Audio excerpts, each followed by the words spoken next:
대선을 2달여 앞두고 윤석열 후보의 지지율 하락에 위기감을 느낀 국민의힘이 선대위를 전면 개편하기로 했습니다. 윤 후보와 김종인 총괄 선대위원장을 제외한 선대위 지도부가 일괄 사퇴했고 윤 후보는 공개 일정을 모두 중단했습니다. 야당이 흔들리는 틈을 타 민주당 이재명 후보는 다시 전국민 재난지원금 카드를 꺼내들면서 정책 레이스에 박차를 가하고 있습니다. 이 후보는 오늘 새해 기자회견을 통해서 경제 회복 구상을 밝힐 예정입니다.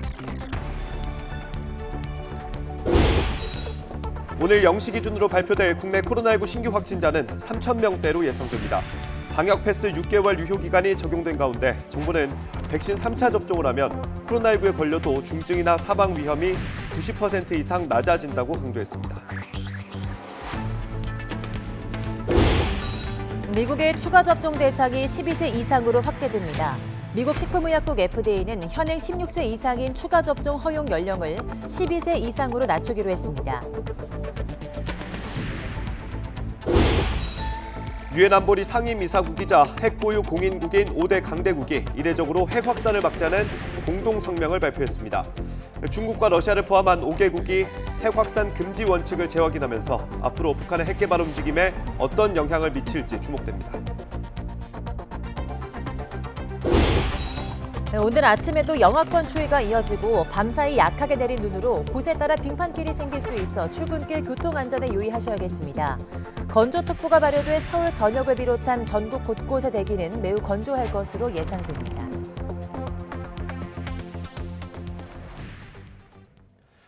시청자 여러분 안녕하십니까? 네, 1월 4일 굿모닝 YTN 시작합니다. 네, 국민의힘 선거대책위원회가 사실상 전면 해체를 선언했습니다. 선대위 인사들과 원내 지도부가 사퇴 의사를 밝혔습니다. 네, 김종인 총괄선대위원장까지 직을 내려놓겠다는 발표까지 나왔는데요. 1시간 만에 번복하면서 혼선을 빚기도 했습니다. 종일 혼란스러웠던 어제 상황을 정리했습니다. 이경국 기자입니다. 선거대책위원회 개편 카드를 먼저 꺼내든 건 김종인 총괄선대위원장이었습니다. 선대위 공개회의가 끝나갈 무렵 개편을 단행하겠다고 갑작스레 선언한 겁니다. 본부장 사퇴를 포함해서 전체 이 구조에 대한 조정도 해야 되고 그러한 개편을 갖다 단행을 할 겁니다. 최근 지지율 하락에 따른 위기감을 이유로 들었습니다. 외부 행사에 참석하고 있던 윤석열 후보는 다급하게 이후 공개 일정을 잠정 중단하고 당사로 복귀했습니다. 선대위 지금 선대위 발표하셨는데 혹시 어떤 입장이세요? 선대위 개편 논의는 진행해왔지만 최종 합의에는 이르지 않은 상황에서 김 위원장이 먼저 발표한 것으로 보입니다. 당내에선 김기현 원내대표와 김도욱 정책위 의장이 선대위 직책은 물론 당직까지 내려놓겠다며 먼저 백의종군을 선언했고 원내대표인 저부터 쇄신에 앞장서겠다는 마음을 먹었습니다. 저부터 먼저 공동선대위원장직과 원내대표직을 내려놓겠습니다. 의원들도 모든 당직을 내려놓겠다며 후보 빼고 모든 것을 바꾸자고 힘을 실었습니다. 이준석 대표와 젠더 문제로 갈등을 겪었던 후보직 속 새시대 준비위 신지혜 부위원장도 사퇴하면서 김한길 위원장 역시 책임지고 동반 사퇴했습니다. 윤석열 후보 중심의 선대위와 이준석 대표 중심의 당이 갈등을 지속하자 서로에게 길을 열어준 모양새입니다. 하지만 의원총회에 참석한 김종인 위원장이 분위기 일신을 당부하면서 던진 이 같은 발언이 다시 논란을 촉발시켰습니다. 후보가 선대위에서 해주는 대로 연기만 잘할 것 같으면 선거는 승리를 할 수 있다고 저는 늘 얘기를 합니다. 이후 윤석열 후보는 김종인 위원장을 포함한 모든 선대위원장들이 사의를 표명했다고 공지했다가 김 위원장이 그런 적이 없다고 반박하면서 논란이 빚어졌습니다. 선대위 관계자는 1시간 만에 와전된 것이라고 정정했는데 수뇌부 갈등이 해소되지 않은 것이라는 해석이 나옵니다. 전면 해체 수순에 돌입한 국민의힘 선대위, 그러나 혼선은 계속되는 모습입니다. YTN 이경국입니다. 국민의힘 선대위가 이렇게 초강수를 둔 건 윤석열 후보의 지지율 하락이 심상치 않기 때문입니다. 네, 비상대책위원회 체제로 돌입하는 거 아니냐는 관측이 나왔지만 당장 이준석 대표부터 사퇴에는 선을 그었습니다. 김승환 기자가 보도합니다. 이른바 윤핵관, 윤석열 후보 측 핵심 관계자의 전횡을 문제 삼으며 선대위 직책을 내려놓았던 이준석 대표. 제 의지와 다르게 역할이 없기 때문에 저는 선대위에서 모직을 사퇴하고자 합니다. 이후에도 이 대표는 외곽에서 선대위를 비판하며 전면 개편 필요성을 주장했지만 윤석열 후보나 김종인 총괄선대위원장은 선거가 코앞이라 불가능하다는 입장을 고수해왔습니다. 특히 윤 후보는 악의적이라는 표현까지 쓰며 발끈했습니다. 선거 2달 남겨놓고 선대위 쇄신하라는 거는 그건 아주 선거 포기하라는 그런 아주 대단히 악의적인 공세라고 봐야 됩니다. 새롭게 구성한다고 했을 적에 그 자체가 현실적으로 별로 이렇게 실효를 거둘 수 있는 그런 조치가 아니에요. 이랬던 입장이 180도 바뀐 건 지지율 하락 때문입니다. 언론사가 실시한 신년 여론조사마다 윤석열 후보가 이재명 후보에게 10%포인트 안팎으로 뒤지는 것으로 나타난 겁니다. 심지어 국민의당 안철수 후보의 가상 단일화 여론조사에서 진다는 조사까지 나왔습니다. 특단의 대책이 없다면 2달여 앞으로 나온 대선은 필패라는 절박감이 작동했다는 분석입니다. 게다가 신지의 김민전 등 일부 외부 인사 영입이 논란을 빚으며 젠더 갈등이 수면 위로 떠올랐고 2030 지지율도 떨어졌습니다. 하지만 선대위 해체 선언과 원내 지도부 당직 사퇴에도 당장 사퇴가 수습될지는 미지수입니다. 당내에선 논란의 핵심이었던 이준석 대표를 향한 사퇴 압박 분위기도 읽히지만 이 대표는 물러날 뜻이 없음을 분명히 했습니다. 어떤 사람이 없습니다. 실제로 그게 이루어졌는지도 잘 모르겠고, 예를 들어 사무총장이 사퇴했나요? 비상대책위원회 체제로 전환할 거란 예상에는 선을 그은 겁니다. 윤 후보 스스로 이딴 구설을 일으킨 데다 배우자 의혹으로 지지율 하락을 자초했다는 책임론도 피하기 어렵습니다. 여기에 김종인 총괄 선대위원장과의 갈등까지 불거지면서 위기에 처한 윤 후보의 리더십은 또 한 번 시험대에 오르게 됐습니다. YTN 김승환입니다. 민주당 이재명 대선 후보는 정부와 청와대의 반대로 무산됐던 전국민 재난지원금을 다시 꺼냈습니다. 다만 추경 규모에 따라서라며 원칙론적인 입장을 밝혔는데요. 민주당 의원 80여 명은 100조 원 추경을 촉구하는 결의안을 제출하면서 정부 압박에 나섰습니다. 보도에 최하영 기자입니다. 정부는 물론 청와대까지 반대하고 나서자 한 차례 전국민 재난지원금 의지를 꺾었던 이재명 후보. 하지만 코로나19 장기화와 강화된 사회적 거리 두기가 연장되면서 전국민 지원이 필요하다는 입장을 다시 밝혔습니다. 또 방역 행정 때문에 모든 국민들이 어려워하시기 때문에 모두의 그 손실과 어려움에 대해서 지원 또는 보상하는 게 필요하다고 생각합니다. 다만 추경 규모에 따라 급한데 우선 지원하는 게 대원칙이라며 전 국민 지원을 우선순위로 고집하지 않겠다는 뜻도 덧붙였습니다. 그건 규모에 따라서 또 정부와 협조 여부에 따라서 또 야권과의 조정에 따라서 결정될 문제라고 생각됩니다. 민주당은 이 후보의 두터운 손실보상 요구를 담아 정부의 추경 편성을 거듭 요청하고 있습니다. 이 후보가 제안했던 25조 원보다 많은 30조 원까지 편성할 수 있을 것으로 내다보고 있습니다. 하지만 정부가 계속해서 난색을 표하자 민주당 의원 80여 명은 아예 규모를 확 늘려 100조 원 추경 편성을 촉구하는 결의안을 제출했습니다. 영업 손실에 대한 온전한 보상과 함께 전국민 재난지원금 성격의 소상공인 전용 소비 쿠폰도 대규모 발행하자는 내용도 담겼습니다. 야당을 향해서도 압박의 목소리를 냈습니다. 소상공인과 자영업자들의 처지는 하루하루가 그야말로 피를 말리는 상황인데 어찌하여 대선 이유를 말하고 정부가 먼저 추경안을 내놓아야 한다고만 하는지 모르겠습니다.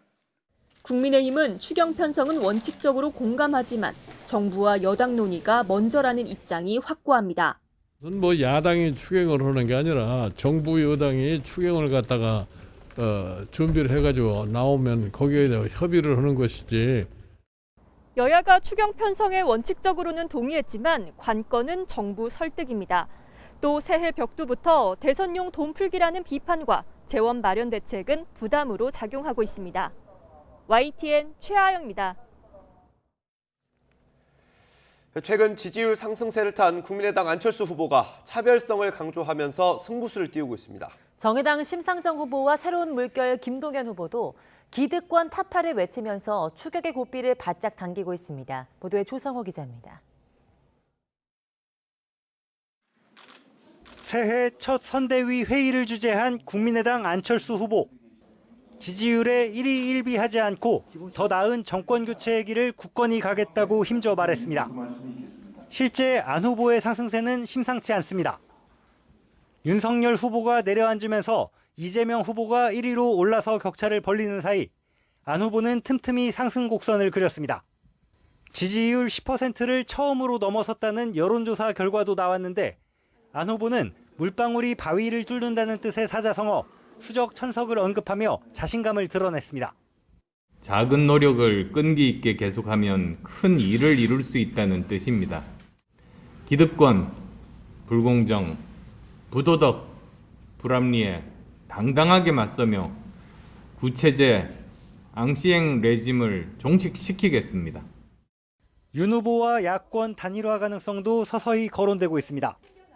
여론조사에서 단일화를 찬성하는 사람들은 절반 이상 윤 후보를 선택했지만 전체적으로는 단일 후보로 안 후보가 적합하다는 응답이 오차 범위를 넘어서는 차이로 많았습니다. 다만 국민의당은 단일화에는 거듭 선을 그으면서 윤 후보를 제칠 수 있다는 자신만만한 전망까지 내놓고 있습니다. 여유롭게 잡아서 설 전에 양자 대결 구도 안철수와 또 다른 후보의 양자 대결 구도가 이루어질 수 있을 거라고 보고 있습니다. 정의당 심상정 후보 역시 막말과 가족 검증으로 최악의 경쟁을 반복하고 있다며 거대 양당을 저격했습니다. 양당 기득권 정치의 기반인 슈퍼 대통령 시대를 마감하겠다며 정치개혁 공약으로 차별화에 나섰습니다.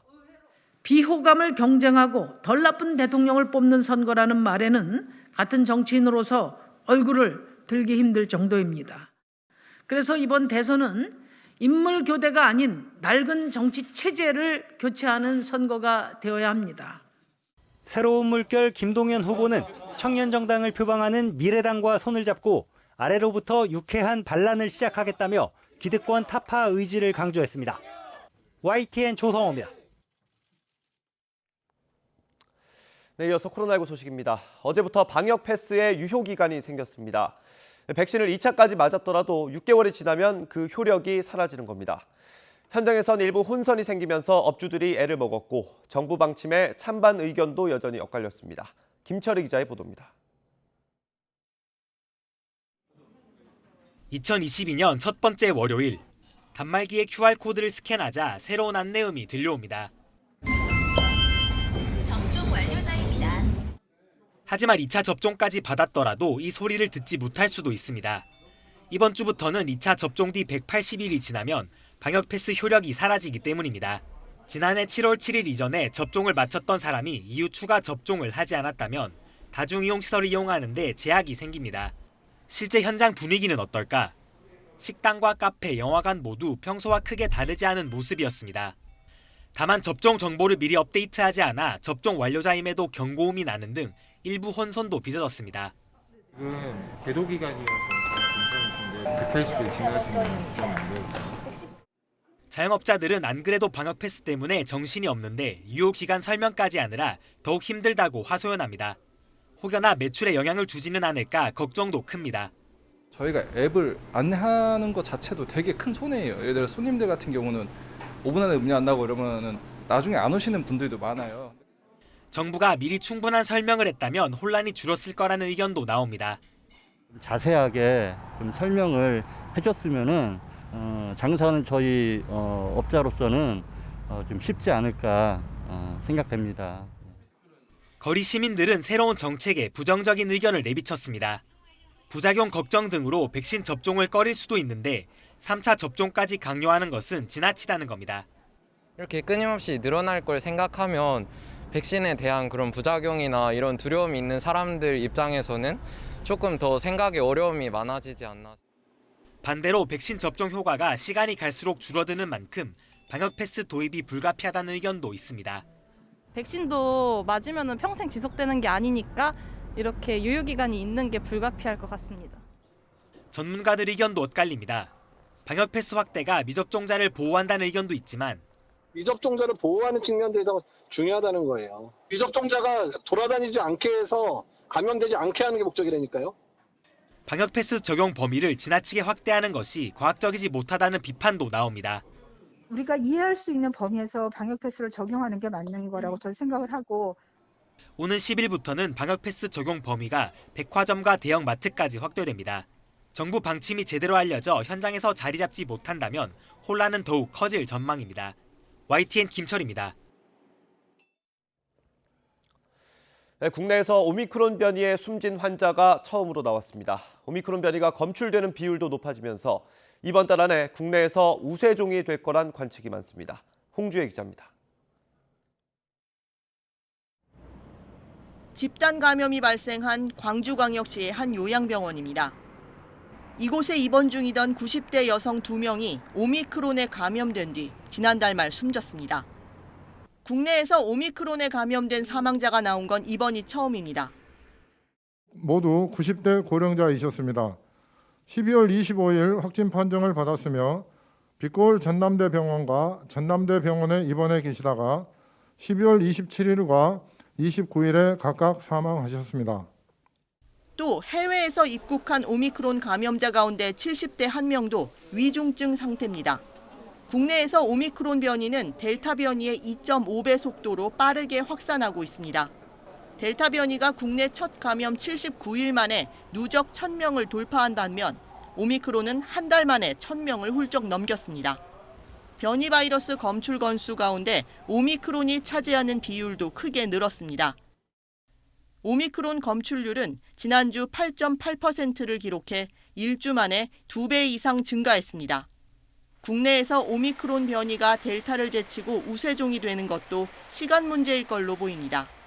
오미크론 변이의 경우라면은 저희가 판단컨대 앞으로는 1월 중 또는 늦으면 2월 중이라도 우세 변이가 될 것으로 생각하고 있습니다. 방역 당국은 오미크론의 전파력과 중증 화율이 델타와 차이가 있는 만큼 면밀한 분석 작업을 거친 뒤 선제적으로 대응하겠다고 밝혔습니다. YTN 홍주혜입니다. 오미크론 변이가 델타보다 중증 화율이 낮은 걸로 알려져 있지만 아직 안심할 수는 없습니다. 전파력이 높은 만큼 환자가 급증하면서 의료 체계를 위협할 수 있기 때문입니다. 정부도 오미크론 변이에 맞춘 방역 전략을 고민하고 있습니다. 이영원 기자입니다. 오미크론 변이 전파력은 델타 변이의 2~3배로 추정됩니다. 이미 오미크론이 우세종이 된 해외에서 확진자가 폭증하는 가운데 감염자가 늘어난 만큼 위중증 사망자는 속출하지 않아 중증화나 치명률은 상대적으로 낮은 것으로 알려졌습니다. 통계적으로도 그렇고 오미크론이 폐 손상을 좀 덜 일으키기 때문에 중증 위험률이 좀 떨어진다라는 추가적인 동물 실험 단계이긴 하지만 뒷받침해 줄 수 있는 기전이 될 것 같고요. 하지만 이는 해외 상황과 일부 연구 자료를 바탕으로 한 만큼 아직 일반화하기엔 이르다는 게 정부 판단입니다. 오미크론 감염자가 대부분인 영국의 경우 자연 감염이 많아 중증화율이 낮을 수 있어 인구 대비 1.2% 정도만 감염된 우리나라와 단순 비교할 수 없다는 겁니다. 영국의 경우에는 지금 여태까지 누적된 확진자 수가 인구 대비해서 거의 20%에 가깝습니다. 재감염의 경우에 상당히 증상이 온화해지는 경우가 있기 때문에 이제 위중증률에 대해서 경우가 좀 다를 수 있다라는. 치명률이 낮다고 해도 전파력이 크면 환자가 급증해 의료 대응을 어렵게 할 수 있다는 점도 문제입니다. 중증화율이 낮더라도 실질적인 피해 규모는 커질 수 있는 만큼 정부는 오미크론에 맞춘 방역 전략을 마련하고 있습니다. 우선 확진자 급증에 대비해 신속 항원 검사를 확대해 감염 여부를 빨리 확인하는 방안이 검토 중입니다. 중증화 위험이 있는 고위험 환자를 조기에 찾아내 치료하기 위한 건데 정확도가 떨어지는 문제가 있는 만큼 1차 검사로 활용한 뒤 PCR 검사를 추가할지 등 보완책을 고심하고 있습니다. 오미크론 변이주의 특성은 상기도에서의 증식이 굉장히 활발하고 감염 초기라 할지라도 배출량이 많아서 신속 진단 키트로 충분히 진단이 가능할 것으로 보이고요. 증상이 더 악화되기 전에 조기에 발견해서 조기에 치료하는 개념이 훨씬 더 중요한. 또 오미크론 확산으로 무증상 경증 환자가 급증할 수 있는 만큼 재택치료 시스템 안정화에도 주력할 방침입니다. 이를 위해 정부는 지역사회에서 재택치료 환자를 감당할 수 있도록 의원급까지 코로나19 환자를 볼 수 있게 관련 정보를 공유할 계획입니다. YTN 이영훈입니다.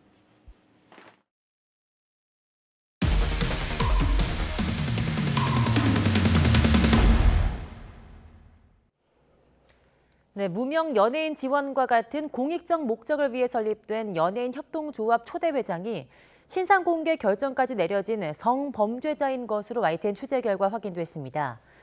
취재 과정에서 이 같은 사실을 확인한 조합 측이 뒤늦게 회장직 박탈을 검토하고 있습니다. 신준명 기자가 단독 보도합니다. 지난해 12월 서울 강남의 한 유명 호텔에서 열린 시상식입니다. 매년 영화와 음악 등 각종 분야에서 눈에 띄게 활동한 연예인들에게 상을 주기 위해 열린 행사입니다. 1992년부터 30년 가까이 이어져 왔습니다. 지난해는 이름만 대면 알만한 유명 영화배우와 가수 등이 상을 받았습니다. 시상자로 나온 인물은 다름 아닌 연예인 협동조합 회장 A씨. 그런데 YTN 취재 결과 A 회장은 신상 공개 결정이 내려진 성범죄자인 것으로 드러났습니다. 성범죄로 구속 수감된 이후 지난 2019년 출소한 것으로 확인됐습니다. 판결문에는 A 회장이 벌인 인면수심의 성범죄가 고스란히 담겨 있었습니다.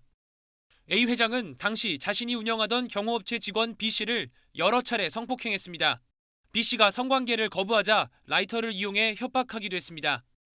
A 회장은 다른 여성 직원 C씨의 신체를 더듬고 자신의 성기를 만지게 하는 등 여러 차례 강제추행한 혐의도 있습니다. 또 2012년 3월부터 이듬해 11월까지 B씨와 C씨를 포함한 직원 7명을 30여 차례 폭행하기도 했습니다. 재판부는 이 같은 혐의를 모두 유죄로 인정해 징역 6년을 선고하고 2025년까지 신상 공개를 명령했습니다. 연예인 협동조합은 신인, 무명 연예인들의 일자리 창출과 복지를 위해 재작년 4월에 설립됐습니다. 다문화 가정 아이들의 주거 환경을 개선하기 위해 연예인들이 직접 인테리어 공사에 참여하는 공익적 성격의 프로그램을 자체 제작하기도 했습니다. A씨가 초대 회장으로 임명된 건 지난해 11월로 사촌 형수이자 조합 대표인 강모 씨, 그리고 지인들이 사회에 나와 당당하게 살라며 회장직을 제안했다는 게 A 회장의 설명입니다. 당당히 좀 했으면 좋겠다. 뒤에서 숨어있지 말고 소외되지 않았으면 좋겠다. 굳이 나서고 싶은 마음은 없어요. 근데 당당하게 하고 싶은 마음은 있어요. 조합 관계자들은 A씨가 조합 운영비를 후원한다고 해 회장으로 임명했다면서도 신상이 공개된 성범죄자라는 건 전혀 몰랐다는 반응입니다. 성범죄자 전력 있는 거 혹시 알고 계셨나요? 아니요, 몰랐어요. 운영이나 아니면 행사할 때 물품이라든가 해주면 감사하니까 그런 상황이었어요. 조합 측은 A 회장이 공개석상에 나와 활동하는 것이 부적절하다고 보고 조합원들과 논의를 거쳐 회장직을 박탈하는 방안 등을 검토할 방침입니다. YTN 신준명입니다. 연예인 협동조합 회장은 여러 협회와 단체 이름을 올리고 유력 정치인들에게 상을 주는 시상식 전면에도 나서면서 왕성한 공개 활동을 이어가고 있습니다. 하지만 이를 제재할 수 있는 법적 근거는 없어서 피해자들은 성범죄 가해자를 원치 않게 마주해야 하는 상황에 놓였습니다. 계속해서 신준명 기자가 보도합니다. 지난해 11월 국회 의원회관 의정활동 평가 대상 시상식이 열렸습니다. 연예인 협동조합 A 회장은 한국유권자 총연맹 부총재 자격으로 축사와 시상을 맡았습니다. 이번 대통령 선거에서 유권자들의 현명한 선택을 강조하기도 했습니다. 우리 의원님들은 박근혜 대통령 대통령 선거 주고 우리 유권자 여러분들도 대통령 선거에 현명하고 공정한 선거 투표를 하셔가지고 출소 이듬해 3월에도 같은 행사에 참석했습니다. 현역 국회의원 10명에게 상을 주기도 했습니다. 유권자 연맹 관계자는 A 회장이 성범죄로 신상이 공개된 줄은 몰랐다고 말합니다. 후원을 해주신 분을 부총재로서 대장으로서 직함을 주고 그렇게 합니다. 성범죄자 신상 공개가 된 사실은 알고 계시나요? 모르겠습니다. A 회장은 이 외에도 스페이스 국제경호 이사장, 세계 보디가드 협회 총재, 청소년 선도위원회 강원본부 본부장 등 10여 개 협회의 주요 보직에 이름을 올리고 다양한 활동을 하고 있습니다. 일반적으로 정계에 진출하려는 인물들의 행보와 매우 유사합니다. 이에 대해 A 회장은 그런 의도가 없다고 선을 긋고 있습니다. 국회의원 되려고 했던 정치인 되려고 했던 것이 아닌데 정치하고 개입하지 않겠다는 것을 은밀히 유권자의 입장에서 나서는 거고요. A 회장은 자신의 성범죄에 대해 누명을 쓰고 징역을 살고 나왔던 거라며 공개적인 활동을 못할 이유가 없다는 입장입니다. 자체가 없었다고 지금 말씀하시는 거예요? 그럼요. 그건 전 당당하게 말씀드렸고 5년 동안 다 감수를 했고요. 저희 입장에서는 죽어도 된다는 거예요. 살아가면서. 앙심이 있네고요, 저한테. 전문가들 사이에선 성범죄 가해자가 언론 등을 통해 자주 노출될 경우 피해자들이 정신적 고통을 겪게 돼 우려스럽다는 지적이 나옵니다. 하지만 이를 제재할 법적 수단은 마땅히 없는 상황입니다.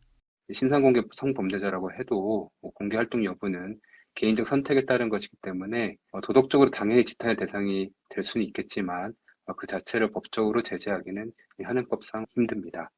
성범죄와 별개로 자신의 활동에 있어선 떳떳하다는 A 회장. 언론 등을 통해 A 회장의 공개적 활동을 마주해야 하는 고통은 고스란히 피해자들에게 돌아가고 있습니다. YTN 신준명입니다. 새해 첫날 동부전선 최전방 철책을 넘어 월북한 사람이 지난 2020년 같은 동부전선 철책을 넘어왔던 탈북민으로 확인됐습니다. 군은 이번 월북 사건과 관련한 초동 조치 부실 여부를 조사 중인데 내일 중으로 조사 결과가 발표될 예정입니다. 보도에 이승윤 기자입니다. 지난 1일 육군 22사단이 지키는 철책을 넘어간 월북자가 알고 보니 1년 2개월 전에 같은 부대 철책을 넘어왔던 탈북자로 파악됐습니다. 군 관계자는 2020년 11월 강원도 고성 동부전선 철책선을 넘어온 탈북민 30대 남성 A씨가 이번에 월북한 사람으로 파악됐다고 밝혔습니다. 월북자가 지난 1일 정오쯤 강원도 고성 민통선 일대에 설치된 CCTV에 포착됐는데 얼굴과 인상착의로 신원을 확인한 겁니다. 이 탈북민은 귀순 뒤 정보 접근이 자유롭지 않은 청소 용역원으로 살아왔고 탈북민 관리 규정에 따라 관리를 받아와 현재까지 간첩 등 대공 용의점은 없는 것으로 알려졌습니다. 이 탈북민은 지난달 29일까지는 관계 기관과 연락이 됐지만 이튿날부터 연락이 두절됐습니다. 그리고 귀순 때 넘어온 철책에는 지금 과학화 경계 시스템에 AI가 적용돼 있지만 이번에 월북한 철책은 귀순 때와 다른 지점으로 파악됐습니다. 이 탈북민은 기계체조 경력이 있지만 선수는 아니었고 가정 불화로 귀순한 뒤 우리 사회에서도 생활 사정이 넉넉하지 못해 어렵게 살아온 것으로 전해졌습니다. 군은 군 통신선으로 월북자의 신변 보호를 요청하는 대북 통지문을 2차례 발송했으나 북측은 잘 수신했다고만 알려왔을 뿐 우리 측 요청에 대한 답은 없었습니다. 우리 국민 보호 차원에서 대북 통지문을 발송했고요. 현재까지 북한의 답변은 없는 상태입니다. 월북 이후 북측 인원 4명이 등장한 모습이 우리 측 장비에 포착됐지만 영접을 나온 것인지는 파악되지 않았습니다. 탈북민이 남으로 북으로 철책을 자유롭게 넘나든 이번 사건의 초동 조치 부실 여부를 파악하기 위해 군은 경계태세를 조사 중이라며 내일 중 결과를 발표할 예정이라고 설명했습니다. YTN 이승윤입니다.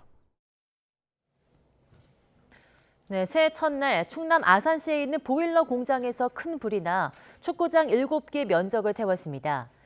1차 합동 감식이 진행됐지만 붕괴 위험 때문에 장시간 조사가 어려워 원인 규명까지는 시간이 더 필요할 것으로 보입니다. 양동훈 기자입니다. 새해 첫날 아침 충남 아산시 탕정면에 있는 보일러 공장에서 큰 불이 났습니다. 소방당국은 인접 소방서의 소방력까지 동원하는 대응 2단계를 발령해 11시간 만에 불을 껐습니다. 휴일이어서 공장이 멈춰 있었고 처음 불이 난 건물에 사람이 없었기 때문에 다행히 인명피해가 생기지는 않았습니다. 하지만 축구장 7개 면적에 달하는 공장 2개 동 4만 9천여 제곱미터를 태웠고 재산 피해는 소방서 추산 85억 원에 달합니다. 경찰과 소방, 국립과학수사연구원 등은 이곳 공장에서 1시간 10여 분 동안 합동 감식을 벌였습니다. 붕괴 위험으로 많은 인원이 오랫동안 조사할 수가 없어서 서둘러 마무리됐습니다. 이 때문에 화재 원인 파악까지 다소 시간이 걸릴 전망입니다. 불에 탄 건물 상태가 너무 심해서 붕괴 위험이 있기 때문에 제한적으로 조사가 이루어지고 있는 상황입니다. 일단 경찰은 방화로 불이 났을 가능성은 낮은 거로 판단하고 있습니다. 불이 나기 전 공장에 출입자가 없었기 때문입니다. 그 CCTV 상으로는 그 화재 발생 전일 17시부터 발생한 날까지 출입자가 전부합니다. 따라서 저희는 방화 가능성은 없는 걸로 일단 그렇게 판단을 하고 있습니다. 관련 기관들은 공장 붕괴에 대한 대비책을 마련한 뒤 화재 원인을 찾기 위해 조만간 합동 감식을 재개할 계획입니다. YTN 양동훈입니다.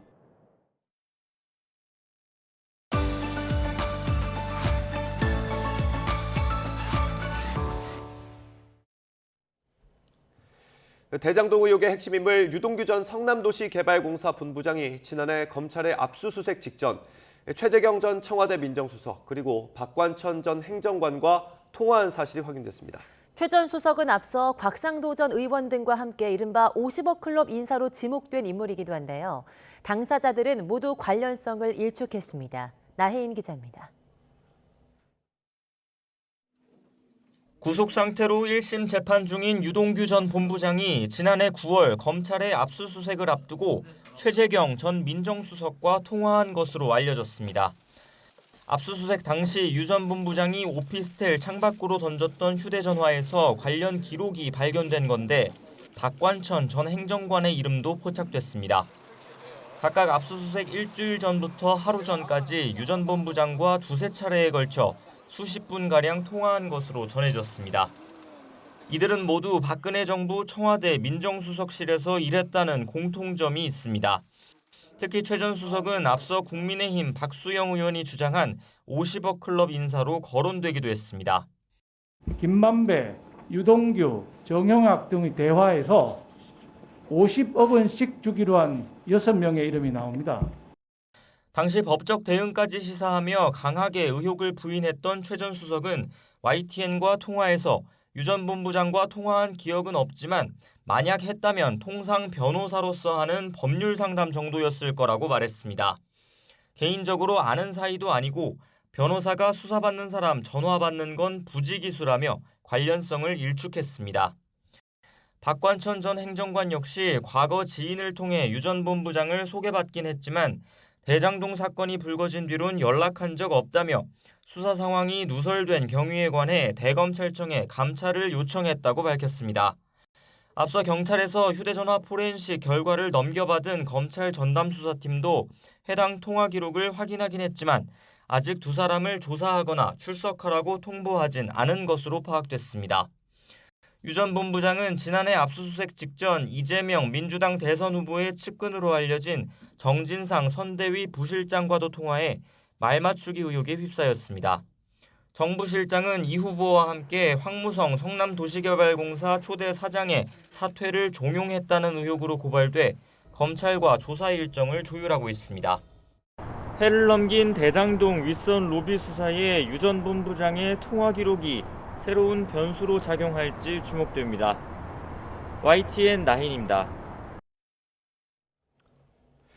최근 서울에선 장애인 단체가 이동권 증진을 요구하는 시위를 열고 있습니다.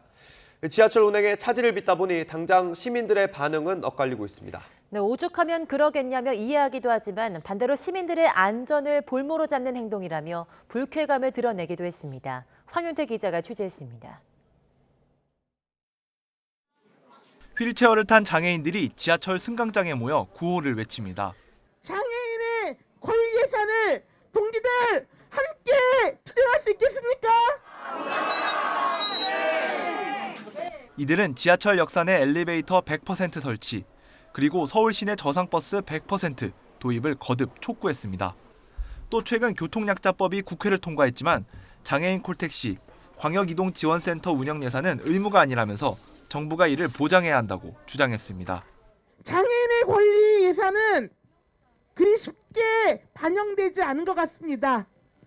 오늘 강화문역까지 오는데도 매우 험난한 길이었습니다. 장애인들이 전동차에 타려 하자 경찰이 급히 막아섭니다. 혹여나 운행 지연 시위를 벌이지 못하게 차단하기 위해서입니다. 이들은 지난달에만 7번에 걸쳐 출근 시간대 운행 지연 시위를 벌였습니다. 열려있는 전동차 문에서 휠체어를 타고 버티며 운행 시간을 지연하는 방식입니다. 당장 불편함을 겪는 시민들의 반응은 엇갈립니다. 목소리를 낼 통로가 마땅치 않은 약자들의 불가피한 행동이라고 이해하기도 하지만 장애인이라도 이동권에 자유가 있어야 돼요. 정부에서는 적극적으로 장애인 편에 서서 순조롭게 이동할 수 있도록 정치권이 아닌 시민들을 볼모로 삼는 비합리적인 행태라는 비판도 나옵니다.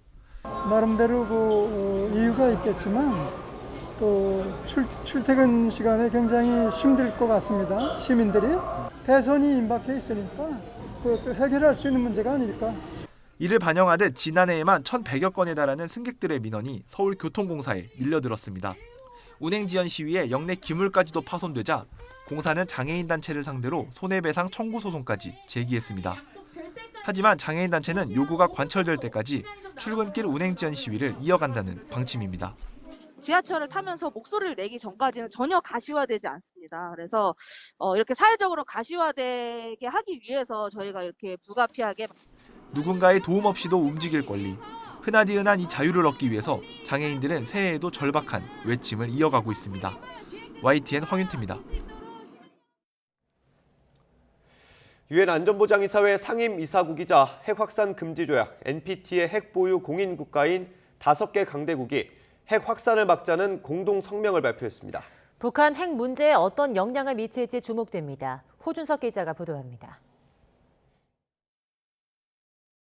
미국, 영국, 프랑스, 러시아, 중국 등 5개 나라 정상들은 공동 성명을 통해 핵 전쟁에는 승자가 있을 수 없다며 절대 시작돼서는 안 된다고 선언했습니다. 핵무기는 방어 목적과 침략의 억제, 전쟁 방지를 위해서만 사용돼야 한다고 밝혔습니다. 핵 보유국 간의 전쟁을 막고 전쟁 위험성을 낮추는 것이 자신들의 우선적 책임이라고 명기했습니다. 로이터 통신이 이례적이라고 평가한 이번 성명은 핵 확산 금지 조약 NPT가 5년마다 여는 조약 이행 상황에 대한 평가회의가 코로나19로 계속 연기되자 이를 대체한 성격을 띈 것으로 보입니다. 또 러시아가 자신들이 주도한 성명이라고 발표한 것은 우크라이나 사태 협상을 앞두고 평화 의지를 과시하는 뜻도 깔려 있습니다. 주목되는 것은 NPT의 핵 보유 공인 국가인 이들이 더 이상의 핵무기 확산을 막아야 한다며 NPT의 의무를 계속 이행할 것이라고 선언한 것입니다. 북한은 미국 등 국제사회에서 핵 보유국 지위를 인정받아 협상의 카드로 쓰겠다는 속셈이어서 중국과 러시아까지 참여한 이번 선언은 북핵 문제의 또 다른 변수가 될 것으로 보입니다. 1970년 발효돼 191개 국가가 가입한 NPT는 5개 나라 외에 다른 나라의 핵무기 보유를 금지하고 있으며 북한은 1993년 NPT를 탈퇴해 1차 북핵 위기를 불러온 바 있습니다. YTN 호준석입니다. 오늘도 찬바람이 불며 몹시 추운 날씨입니다. 현재 서울 기온 영하 2.9도, 체감온도는 영하 7.3도까지 떨어졌고요. 한낮에도 1도에 머무는 등 종일 쌀쌀하겠습니다. 오늘 외출하신다면 따뜻한 외투로 체온 조절 잘 해주시기 바랍니다. 현재 경기 북부와 강원도에는 한파특보가 내려진 가운데 대관령 영하 6도, 춘천 영하 5.6도, 서울 영하 2.9도를 보이고 있고요. 여기에 찬바람이 불면서 체감 추위는 더 심하게 느껴지고 있습니다. 낮 동안에도 기온이 크게 오르지 못하겠습니다. 오늘 낮 기온 서울 1도, 대전 4도, 광주 6도, 부산은 9도가 예상됩니다. 수일제 동쪽 지방을 중심으로는 대기가 무척 메말라 있습니다. 화재 사고 없도록 각별히 주의해 주시기 바랍니다. 이번 한 주간 대체로 맑은 날씨가 이어지겠고 추위는 주 후반쯤 점차 풀릴 전망입니다. 아침까지 호남과 영남 내륙에는 눈이 날리는 곳이 있겠습니다. 살얼음이 생길 가능성이 있는 만큼 교통안전에 각별히 주의해 주시기 바랍니다. 지금까지 서울 상암동에서 YTN 윤수빈입니다. 오늘 0시 기준으로 발표될 국내 코로나19 신규 확진자는 3,000명대로 예상됩니다. 방역 패스 6개월 유효 기간이 적용된 가운데 정부는 백신 3차 접종을 하면 코로나19에 걸려도 중증이나 사망 위험이 90% 이상 낮아진다고 강조했습니다. 미국의 추가 접종 대상이 12세 이상으로 확대됩니다. 미국 식품의약국 FDA는 현행 16세 이상의 추가 접종 허용 연령을 12세 이상으로 낮추기로 했습니다.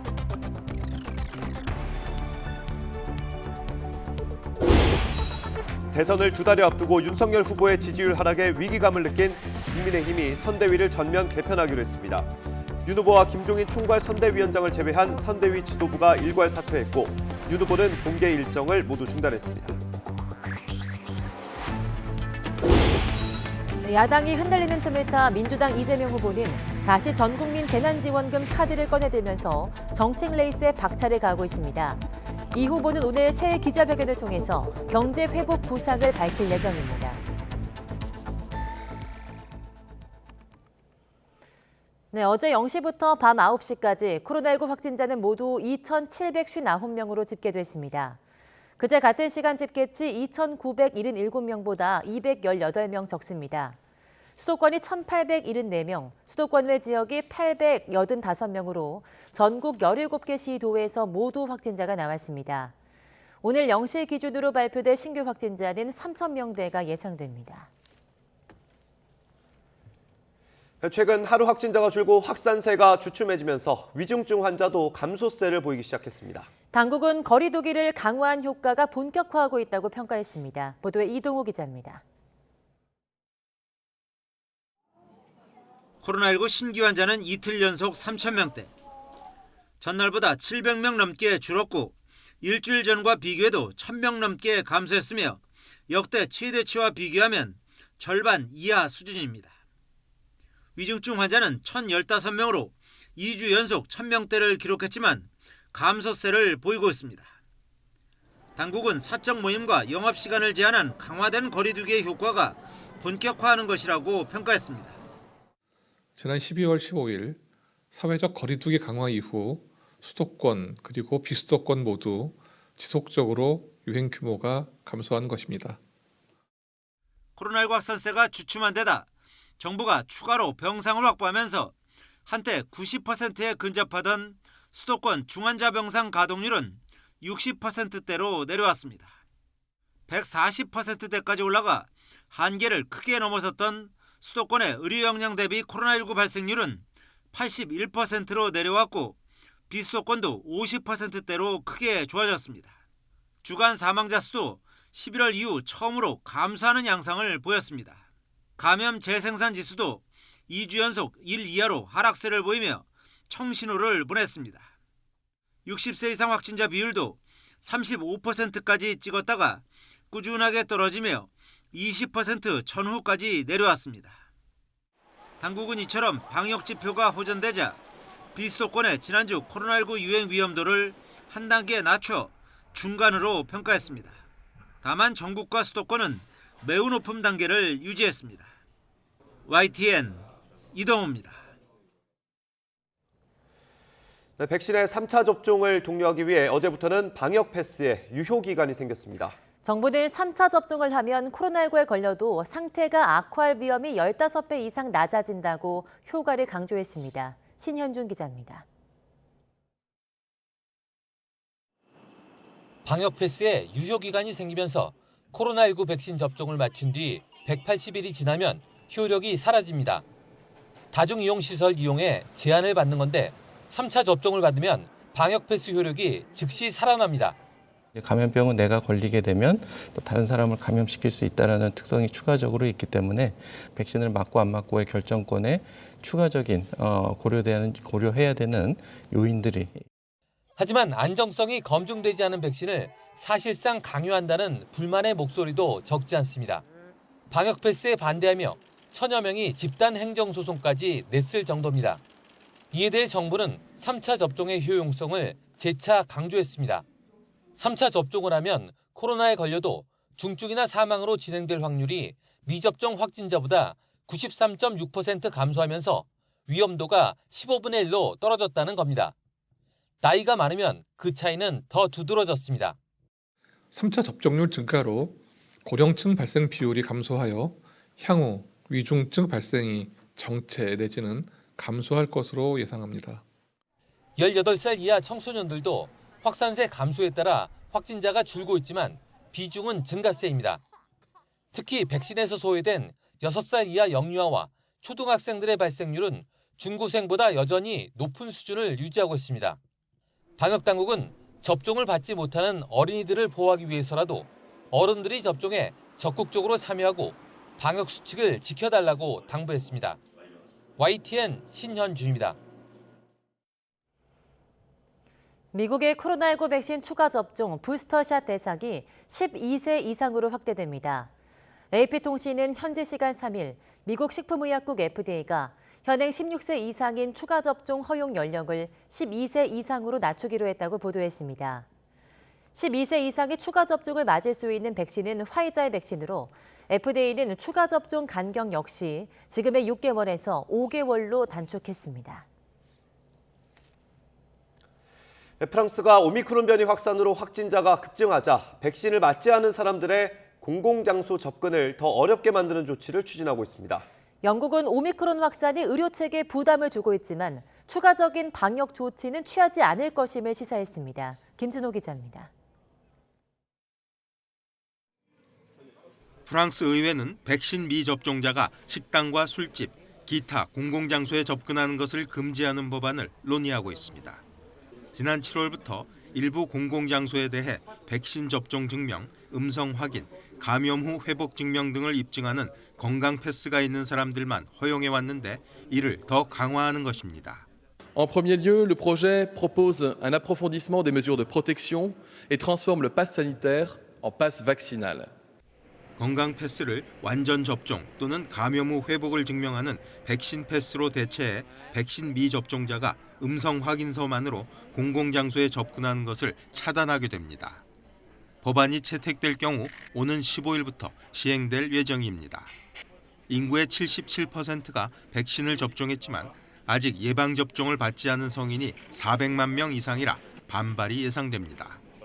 보리스 존슨 영국 총리는 오미크론 변이 확산으로 의료체계에 상당한 압박이 가해질 것이라고 경고했지만 방역 규제는 강화하지 않을 것임을 시사했습니다. We'll keep everything under review. Of course, we keep all measures under review. But the mixture of things that we're doing at the moment is, I think, the right one. 영국 정부는 실내 마스크 착용과 재택근무 권고 등의 플랜 B를 유지하고 있습니다. 존슨 총리는 오미크론 변이가 다른 변이에 비해 덜 심각해 보이고 백신도 있어서 지난해 이맘때보다는 훨씬 상황이 낫다고 진단했습니다. YTN 김진호입니다. 일본 도쿄와 오키나와에서 코로나19 신규 감염자 수가 석 달 정도 만에 최다를 기록했습니다. 지난 연말연시 전국적으로 귀성 등 이동이 크게 늘면서 재확산이 본격화할 것으로 보입니다. 도쿄에서 이경아 특파원이 보도합니다. 지난해 연말 일본 주요 기차역과 공항 등은 인파로 붐볐습니다. 한 해 전보다 코로나19 감염세가 안정되면서 많은 사람이 미뤄뒀던 고향 방문과 여행 등에 나섰기 때문입니다. 今年はちょっと落ち着いてる今のタイミングしかないかなと思ったので子供が生まれて2歳になるんですけどもコロナ以降祖母に会わせることがまだできていなくて 전국적으로 이동이 늘면서 코로나19 재확산 조짐도 뚜렷해지고 있습니다. 도쿄에서는 연휴 마지막 날 신규 감염자 수가 100명을 넘어섰습니다. 지난해 10월 8일 이후 약 석 달 만에 다시 세 자릿수로 돌아간 겁니다.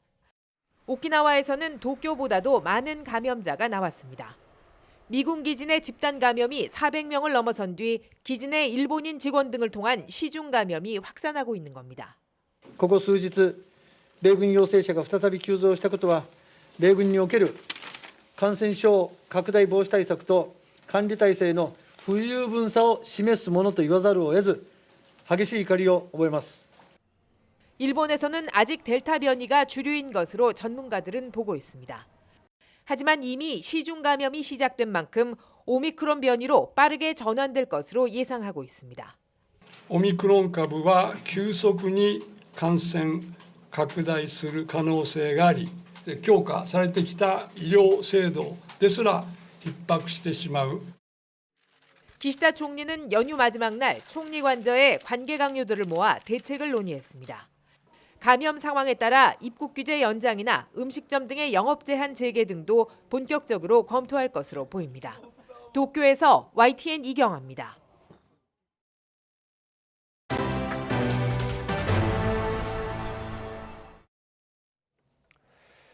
국민의힘이 사실상 선대위를 해체했습니다. 선대위 인사들과 원내 지도부가 직을 내려놓겠다고 밝혔습니다. 공개 일정을 중단하고 숙고에 들어간 윤석열 후보는 이른 시일 안에 쇄신과 변화를 주겠다고 말했습니다. 직접 들어보겠습니다. 선거에 대해서 또 많은 분들이 또 걱정하시는 거는 뭐 오롯이 후보인 제 탓이고 제가 부족한 것이고, 그래서 국민께 제가 그 부분에 대해서는 정말 좀 깊이 좀 사과도 드리고 이렇게 하고 있습니다. 좀 큰 쇄신과 변화가 있기를 바라고 계셔서 저도 연말 연초 이 부분에 대해서 아주 깊이 고민하고 많은 분들의 의견을 좀 모으고 있는 중입니다. 제가 또 선거도 얼마 안 남았으니까 오래 걸리지는 않을 것이고, 우리 선거대책기구에 좀 어떤 쇄신과 변화를 좀 주고, 그렇게 해서 좀 새로운 그 마음으로 심기일전해서 또 이 선거운동을 하도록 그렇게 하겠습니다. 국민의힘 김종인 총괄선대위원장이 오늘이나 내일 안에 조직 개편을 일단락 짓겠다고 밝혔습니다. 김 위원장은 어제 TV조선에 출연해서 너무 질질 끌면 선거운동 자체가 차질을 빚을 수 있다며 이같이 말했습니다. 구체적으로는 윤석열 후보와 협의를 통해 총괄본부를 새롭게 편성하고 후보에 관한 모든 상황을 직접 통제하는 그런 시스템을 만들겠다고 설명했습니다. 국민의힘 윤석열 후보와 국민의당 안철수 후보가 단일화를 한다고 가정했을 때 안 후보가 단일 후보로 적합하다는 응답이 더 많다는 여론조사 결과가 나왔습니다. JTBC가 글로벌 리서치에 의뢰해서 지난 1일부터 이틀 동안 전국 유권자 1000여 명을 대상으로 실시한 여론조사에서 두 후보가 단일화를 했을 때 누가 더 적합한지 묻자 안 후보가 41.1% 지지를 얻어 30.6%에 그친 윤 후보와 오차 범위를 넘는 격차를 보였습니다. 하지만 후보 단일화에 찬성하는 응답자로 범위를 좁혔을 때는 윤 후보가 55.9%, 안 후보가 35.9% 지지를 받았고, 정권 교체를 원하는 유권자 가운데서도 윤 후보가 48.7% 지지를 받아 안 후보에 크게 앞섰습니다. 구체적인 질문을 포함한 자세한 내용은 중앙선거 여론조사 심의위원회 홈페이지를 참고하시면 됩니다. 국민의당 안철수 후보는 최근 지지율 상승세와 관련해 단순한 반사 이익이라고 생각하지 않는다고 밝혔습니다. 안 후보는 채널A에 출연해서 만약 도덕성이나 능력이 없는 사람이면 지지율이 오르겠냐며 윤석열 후보가 그동안 문재인 정부와 싸우면서 얻었던 공정과 정의의 가치가 상실돼 앞으로 정책 비전으로 경쟁해야 하지 않을까 생각한다고 말했습니다. 여권의 연대 제의에 대해선 원래 정치 쪽에서는 마음이 있으면 공개적으로 제안하지 않는다며 사람들 보라고 하는 쇼이고 결국 자신을 제거하고 싶다는 뜻 아니겠냐고 지적했습니다. 이런 가운데 민주당 이재명 후보는 정책 레이스에 박차를 가하고 있습니다. 이 후보는 지난해 정부와 청와대의 반대로 철회했던 전국민 재난지원금 카드를 다시 꺼내들었습니다. 직접 들어보겠습니다. 방역에 협조하느라고 피해를 입은 특정인들 또 특정 그룹뿐만이 아니라 또 방역 행정 때문에 모든 국민들이 어려워하시기 때문에 모두의 그 손실과 어려움에 대해서 지원 또는 보상하는 게 필요하다고 생각합니다. 다만 추경 규모에 따라서 이제 급한데 우선 지원이라고 하는 게 대원칙이기 때문에 그 규모에 따라서 또 정부와 협조 여부에 따라서 또 야권과의 조정에 따라서 결정될 문제라고 생각됩니다. 네, 대선을 앞둔 올해 여야 후보들을 둘러싼 수사가 변수로 떠오른 가운데 여러 방법을 통해서 선거에 영향이 없도록 하겠다는 김진욱 공수처장 발언의 배경을 놓고 여러 분석이 나오고 있습니다. 각종 난관으로 인해서 고발 사주 의혹 등의 수사에 브레이크가 걸린 상황에서 윤석열 국민의힘 후보 관련 사건을 대선 이후에 마무리하려는 게 아니냐는 전망도 조심스럽게 제기되고 있습니다. 우철희 기자입니다. 김진욱 고위공직자 범죄수사처장은 그간 여러 자리에서 국민의힘 윤석열 후보 관련 수사에 대해 대선에 영향이 없도록 하겠다고 약속했습니다. 그런데 최근 국회에서 열린 언론인 등 사찰 의혹 관련 현안 질의에서는 의미심장한 한마디를 더했습니다. 선거에 영향을 미치지 않도록 하는 방법은 여러 방법이 있다고 저는 봅니다. 윤석열 후보 관련 수사로 선거에 영향을 미치지 않겠다던 약속을 지키지 않고 있다는 야당 의원 비판에 대한 답변입니다. 윤 후보가 공수처에 입건된 사건은 고발 사주 의혹을 비롯해 모두 4건. 하지만 윤 후보를 소환조차 하지 못한 채 해를 넘겼고 대선은 고작 2달밖에 남지 않았습니다. 수사가 더욱 늦어지고 선거가 임박해질수록 영향은 더 커질 수밖에 없습니다. 공수처는 현재 고발 사주 의혹의 경우 핵심 인물인 손준성 검사와 김웅 의원만 직접 기소하는 방안을 놓고 고심을 거듭하고 있습니다. 다만 이렇게 되면 함께 입건된 윤 후보를 무혐의 처분해야 하는 만큼 부르지도 않고 면죄부를 줬다는 여권의 비판이 부담입니다. 그렇다고 손 검사에 대한 체포 구속영장이 3차례나 기각된 상황에서 어설프게 윤 후보를 소환했다간 야권이 대대적으로 들고 일어날 게 불보듯 뻔해 이러지도 저러지도 못하는 형국입니다. 검토 중 다 검토 사항에 들어있다는 말씀을 드립니다. 게다가 사찰 논란으로 해체까지 거론되는 등 조직 전체가 위축된 상황에서 고발 사주 의혹과 같은 정치적 파급력이 큰 사건을 시급하게 매듭짓기도 어렵습니다. 판사 사찰 문건 의혹도 손 검사의 입원으로 오랜 기간 수사가 사실상 멈췄습니다. 이 때문에 공수처가 비교적 여파가 크지 않은 일부 사건만 먼저 결론 내고 고발 사주나 판사 사찰 문건 의혹 등 핵심 사건에 대한 처분은 수사가 더 필요하다는 이유로 대선 이후 마무리하는 것 아니냐는 전망도 조심스럽게 제기되고 있습니다. YTN 우철입니다. 검찰이 고 박원순 전 서울시장 성추행 사건을 방조하고 묵인한 혐의로 고발된 당시 서울시 관계자들에 대해서 무혐의 처분을 내렸습니다. 서울중앙지검 여성아동 범죄조사부는 지난달 30일 강제추행 방조 등 혐의로 고발된 서울시 부시장과 전현직 비서실장 등 7명에 대해서 증거 불충분으로 불기소 처분했습니다. 또 피해자의 편지 사진 파일을 다른 사람에게 전달해서 성폭력 처벌법상 비밀 누설 금지 혐의로 경찰에서 송치된 오성규 전 비서실장도 범죄 구성 요건이 충족되지 않아 불기소 처분을 받았습니다. 정부가 소상공인들에게 1% 저금리 희망대출 신청을 받기 시작했습니다. 설 연휴 전에는 코로나19 손실보상금 500만 원도 선 지급할 계획인데요. 정작 자영업자들은 또 빚내서 빚 갚으라는 게 정부 대책이냐며 냉소적인 반응을 보였습니다. 강정규 기자가 소상공인들의 말을 직접 들어봤습니다. 서울 신촌에서 순두부 식당을 하는 사장님. 손님이 뜸한 틈을 타 소상공인 희망대출 사이트에 접속해봅니다. 하지만 직접 신청할 마음은 없습니다. 1,000만 원이란 돈이 큰 도움이 안 될 뿐더러 이미 억 단위 빚이 쌓여있기 때문입니다. 근데 결국 갚아야 되는 거예요. 언젠가는 갚아야 됩니다. 지금 빚으로 빚을 갚고 있습니다. 은행과 정부가 국민을 상대로 대출 영업을 하는 게 아닌가.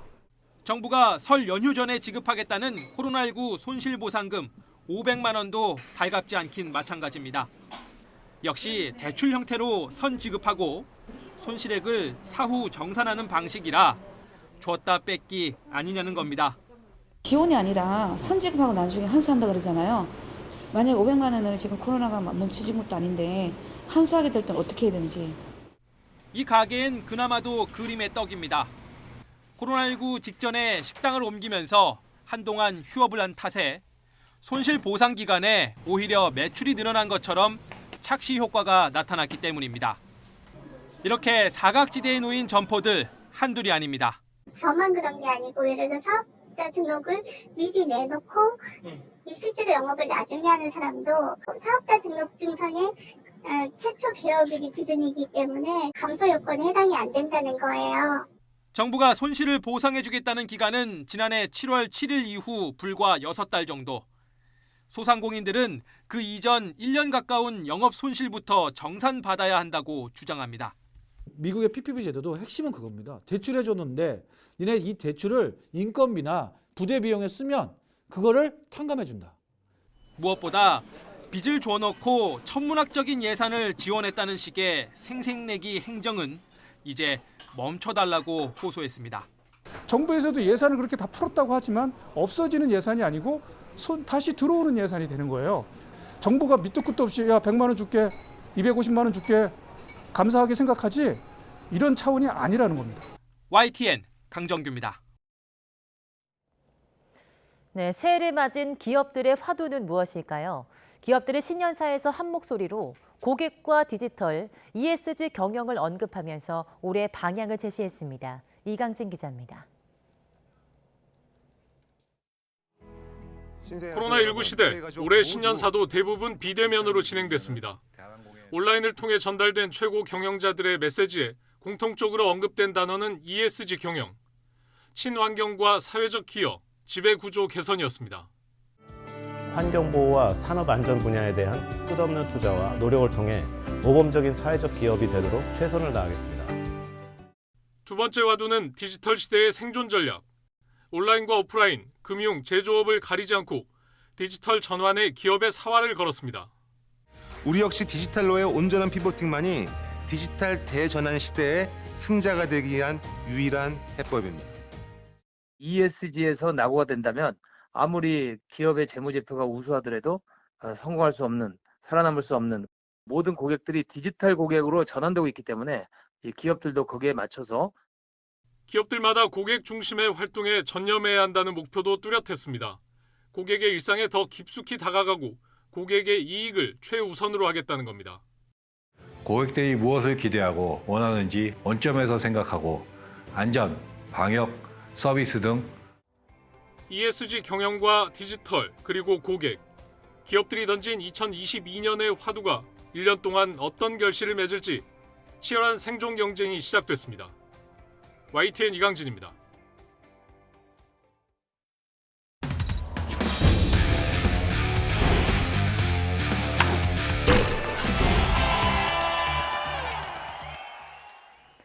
네, 시청률 1%, 최고 종목 자리를 꿰찬 여자 배구 인기의 선봉에는 도쿄올림픽 4강 주역 김희진 선수가 있습니다. 올스타전 역대 최다 득표 기록을 세우기도 했는데요. 팬들의 사랑이 원동력이라는 김희진 선수를 이지은 기자가 만나봤습니다. 올스타 투표에서 누구도 얻은 적 없던 11만 표를 기록한 김희진.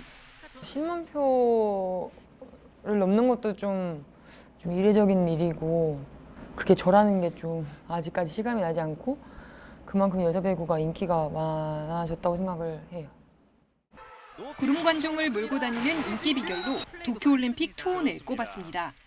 도쿄올림픽에서 제가 수술하고 얼마 이제 안 돼서 바로 투입이 됐는데 포기하지 않고 그냥 끝까지 하고 열심히 하는 모습에 많이들 감동받아서 본인들이 이제 힘든 일이나 그런 거를 겪었을 때 저를 생각하면서 한 번 더 이겨낼 수 있다고 좀 많이 말씀을 해주셔서 팬들의 사랑은 부담이 아닌 원동력이라면서 나를 이렇게 많이 좋아해 주시는 분들이 많으니 좀 더 내가 힘들고 좀 좌절할 때 이런 게 좀 더 원동력이 되지 않을까.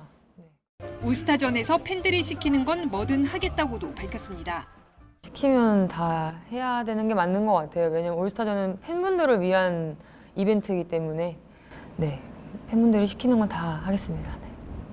잘생기고 예쁘기로 유명하지만 운동에 바빠 관리는 따로 하지 않는다는 답변입니다. 오히려 관리를 너무 안 해서 애들이 좀 하라고 하는데 할 시간도 없고 뭐 해도 뭐 비시즌 때 대표팀 또 나가 있으니까 할 시간이 없는데. 타고나신 거예요? 타고난.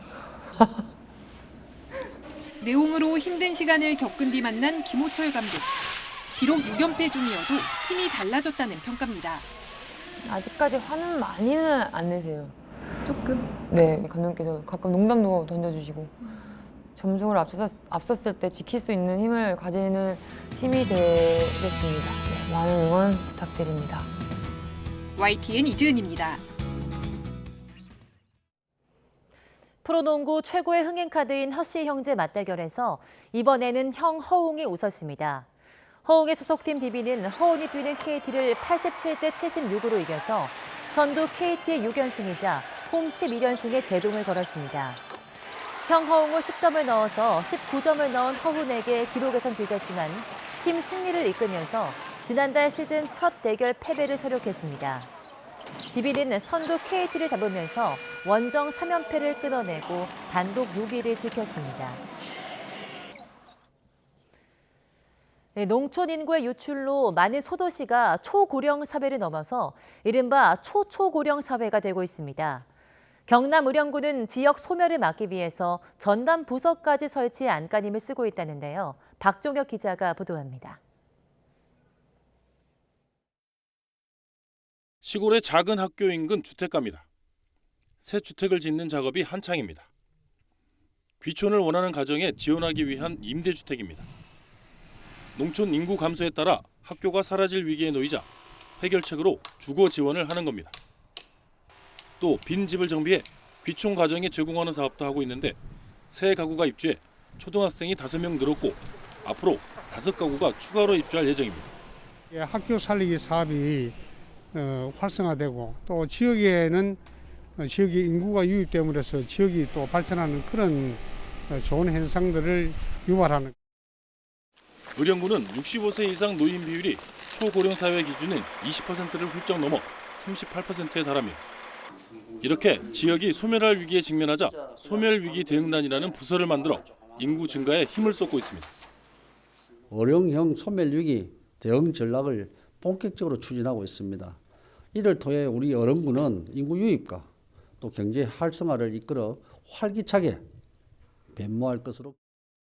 우선 귀농 청년 유입을 늘리기 위해 청년들이 주거와 창업을 할 수 있는 공간을 조성하기로 했습니다.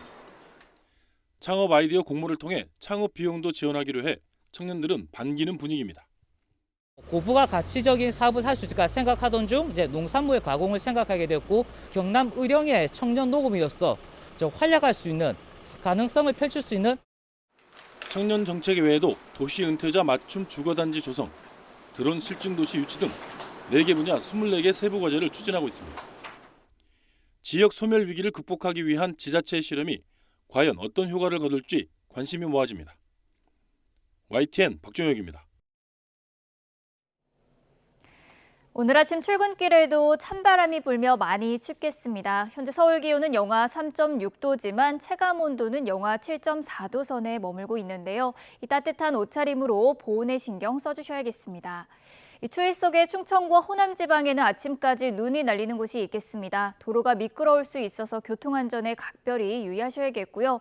이 낮 동안 전국이 맑겠지만 대기는 무척이나 건조하겠습니다. 이 수요일째 동쪽 지방을 중심으로는 건조특보가 계속되는 만큼 불씨 관리 잘해주셔야겠습니다. 경기 북부와 강원도에는 한파특보가 계속되는 가운데 현재 서울 기온은 영하 3.6도, 대전은 영하 0.1도, 대구는 영하 1.5도 선을 보이고 있고요. 낮 동안에도 기온은 크게 오르지 못하겠습니다. 오늘 서울의 한낮 기온은 1도, 대전은 4도, 광주, 대구는 6도, 부산은 9도 선에 머물겠습니다. 남은 한 주간 내륙 지방은 대체로 맑은 날씨가 이어지겠고요. 주 후반부터는 추위도 점차 누그러질 전망입니다. 지금까지 날씨 정보였습니다.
네, 굿모닝 YTN 이어갑니다. 국민의힘 선대위가 사실상 해체라는 초강수를 뒀습니다.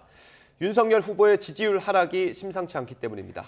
비대위 체제로 돌입하는 것 아니냐는 관측이 나왔지만 당장 이준석 대표는 사퇴에 선을 그었습니다. 김승환 기자입니다. 이른바 윤핵관, 윤석열 후보 측 핵심 관계자의 전횡을 문제 삼으며 선대위 직책을 내려놓았던 이준석 대표. 제 의지와 다르게 역할이 없기 때문에 저는 선대위에서 모직을 사퇴하고자 합니다. 이후에도 이 대표는 외곽에서 선대위를 비판하며 전면 개편 필요성을 주장했지만 윤석열 후보나 김종인 총괄선대위원장은 선거가 코앞이라 불가능하다는 입장을 고수해왔습니다. 특히 윤 후보는 악의적이라는 표현까지 쓰며 발끈했습니다. 선거 2달 남겨놓고 선대위 쇄신하라는 거는 그건 아주 선거 포기하라는 그런 아주 대단히 악의적인 공세라고 봐야 됩니다. 새롭게 구성한다고 했을 적에 그 자체가 현실적으로 별로 이렇게 실효를 거둘 수 있는 그런 조치가 아니에요. 이랬던 입장이 180도 바뀐 건 지지율 하락 때문입니다. 언론사가 실시한 신년 여론조사마다 윤석열 후보가 이재명 후보에게 10%포인트 안팎으로 뒤지는 것으로 나타난 겁니다.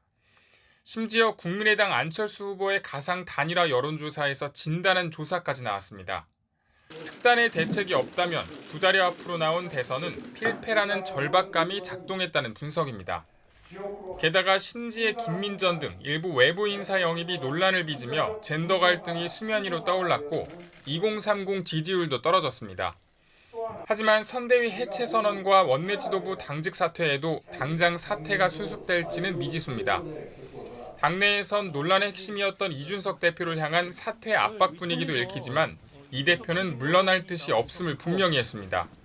어떤 사람이 없습니다. 실제로 그게 이루어졌는지도 잘 모르겠고, 예를 들어 사무총장이 사퇴했나요? 비상대책위원회 체제로 전환할 거란 예상에는 선을 그은 겁니다.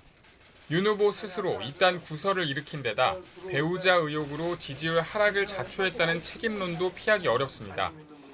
여기에 김종인 총괄 선대위원장과의 갈등까지 불거지면서 위기에 처한 윤 후보의 리더십은 또 한 번 시험대에 오르게 됐습니다.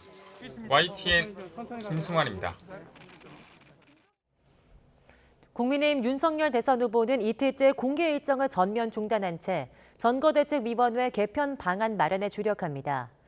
선대위 관계자는 윤 후보가 매일 아침 7시에 열리는 선대위 회의에도 참석하지 않고 내부 논의와 의견 수렴에 집중할 계획이라고 말했습니다. 김종인 총괄선대위원장도 한 언론 인터뷰에서 오늘 내일 안에 일단락 짓겠다고 강조했는데 이르면 오늘 구체적인 인선이나 조직 개편안이 나올 거란 관측도 나오고 있습니다. 민주당 이재명 후보는 오늘 국내 완성차 생산 공장에서 신년 기자회견을 열고 코로나19 위기 속 경제 회복 구상을 제시합니다. 이 후보는 오늘 오전 경기 광명시에 있는 기아자동차 소아리 공장에서 국내 자동차 생산 현황을 점검한 뒤 신년 기자회견을 진행합니다. 민주당은 IMF 당시 국난 극복의 대표적 장소이기도 한 이곳에서 이 후보가 신년 기자회견을 통해 코로나19 위기 속 대한민국 대전환을 위한 새 패러다임을 제시할 예정이라고 전했습니다. 문재인 대통령은 임기 마지막 신년사를 통해 올해는 위기를 완전히 극복하는 정상화의 원년으로 삼겠다고 강조했습니다. 2달 뒤에 치러지는 대선과 관련해서는 증오와 분열이 아니라 통합의 선거가 되길 바란다며 국민들의 적극적인 선거 참여를 당부했습니다. 보도에 홍선기 기자입니다. 문재인 대통령이 임기 마지막 해인 올해 신년사에서 첫 번째로 약속한 건 국민 삶의 완전한 회복입니다. 2022년 새해 위기를 완전히 극복하여 정상화하는 원년으로 만들겠습니다. 코로나19 확진자 감소 추세에도 불구하고 오미크론 변수 등으로 안심하기는 이르지만 일상 회복을 향해 뚜벅뚜벅 가겠다고 했습니다. 이 과정에서 양극화 격차를 줄여가는 포용적 회복에도 힘을 쏟겠다고 약속했습니다. 선진국을 추격하는 위치를 벗어나 이제는 우리가 앞서가는 선도국가 시대를 열겠다는 의지도 천명했습니다. 세계를 선도하는 위치에 서서 더 많은 분야에서 우리가 가는 길이 새로운 길이 되고 새로운 표준이 되도록 하겠습니다. 2달 뒤 치러지는 대통령 선거에 대해서는 박근혜 전 대통령 사면 당시 강조했듯 국민 통합을 역설했습니다. 적대와 정오와 분열이 아니라 국민의 희망을 담는 통합의 선거가 되었으면 합니다. 특히 정치의 주인은 국민이고 국민 참여가 민주주의를 발전시킨다며 적극적인 선거 참여를 호소했습니다. 답보 상태인 남북 관계와 관련해서는 임기가 끝나는 날까지 평화를 위한 노력을 멈추지 않겠다는 의지를 표명했습니다. 또 주거 안정을 위한 주택 공급도 마지막까지 속도를 내겠다며 다음 정부의 어려움이 넘어가지 않도록 하겠다고 밝혔습니다. 문 대통령은 임기를 넉 달 남긴 현 정부의 남은 과제는 다음 정부의 튼튼한 도약의 기반을 물려주는 것이라며 안정적이고 성공적인 정권 이양에 대한 의지도 강조했습니다. YTN 홍성기입니다. 네, 이어서 코로나19 소식입니다. 어제 0시부터 밤 9시까지 확진자는 모두 2,759명으로 집계됐습니다. 그제 같은 시간 집계치보다 218명이 적습니다. 수도권이 1,874명, 수도권 외 지역이 885명으로 전국 17개 시도에서 모두 확진자가 나왔습니다. 이에 따라 오늘 0시 기준으로 발표될 신규 확진자는 3,000명대가 예상됩니다. 네, 광주 지역에서 코로나19 오미크론 변이에 감염됐던 90대 2명이 숨진 것으로 확인됐습니다. 광주광역시는 코로나19 오미크론 변이 확진 판정을 받았던 90대 여성 2명이 치료를 받던 도중 각각 지난달 27일과 29일에 사망했다고 밝혔습니다. 숨진 90대 2명은 광주 남구에 있는 요양병원에서 전수 검사를 통해 지난달 25일 감염이 확인됐습니다. 국내에서 오미크론 감염 후 사망한 사례는 이번이 처음인 것으로 알려졌습니다. 방역당국은 오미크론과 연관성 등 정확한 사망 원인을 조사할 계획입니다. 오미크론 변이가 델타보다 중증 화율이 낮은 걸로 알려져 있지만 안심할 수는 없습니다. 전파력이 높은 만큼 환자가 급증하면서 의료 체계를 위협할 수 있기 때문입니다. 정부도 오미크론에 맞춘 방역 전략을 고민하고 있습니다. 이영원 기자입니다.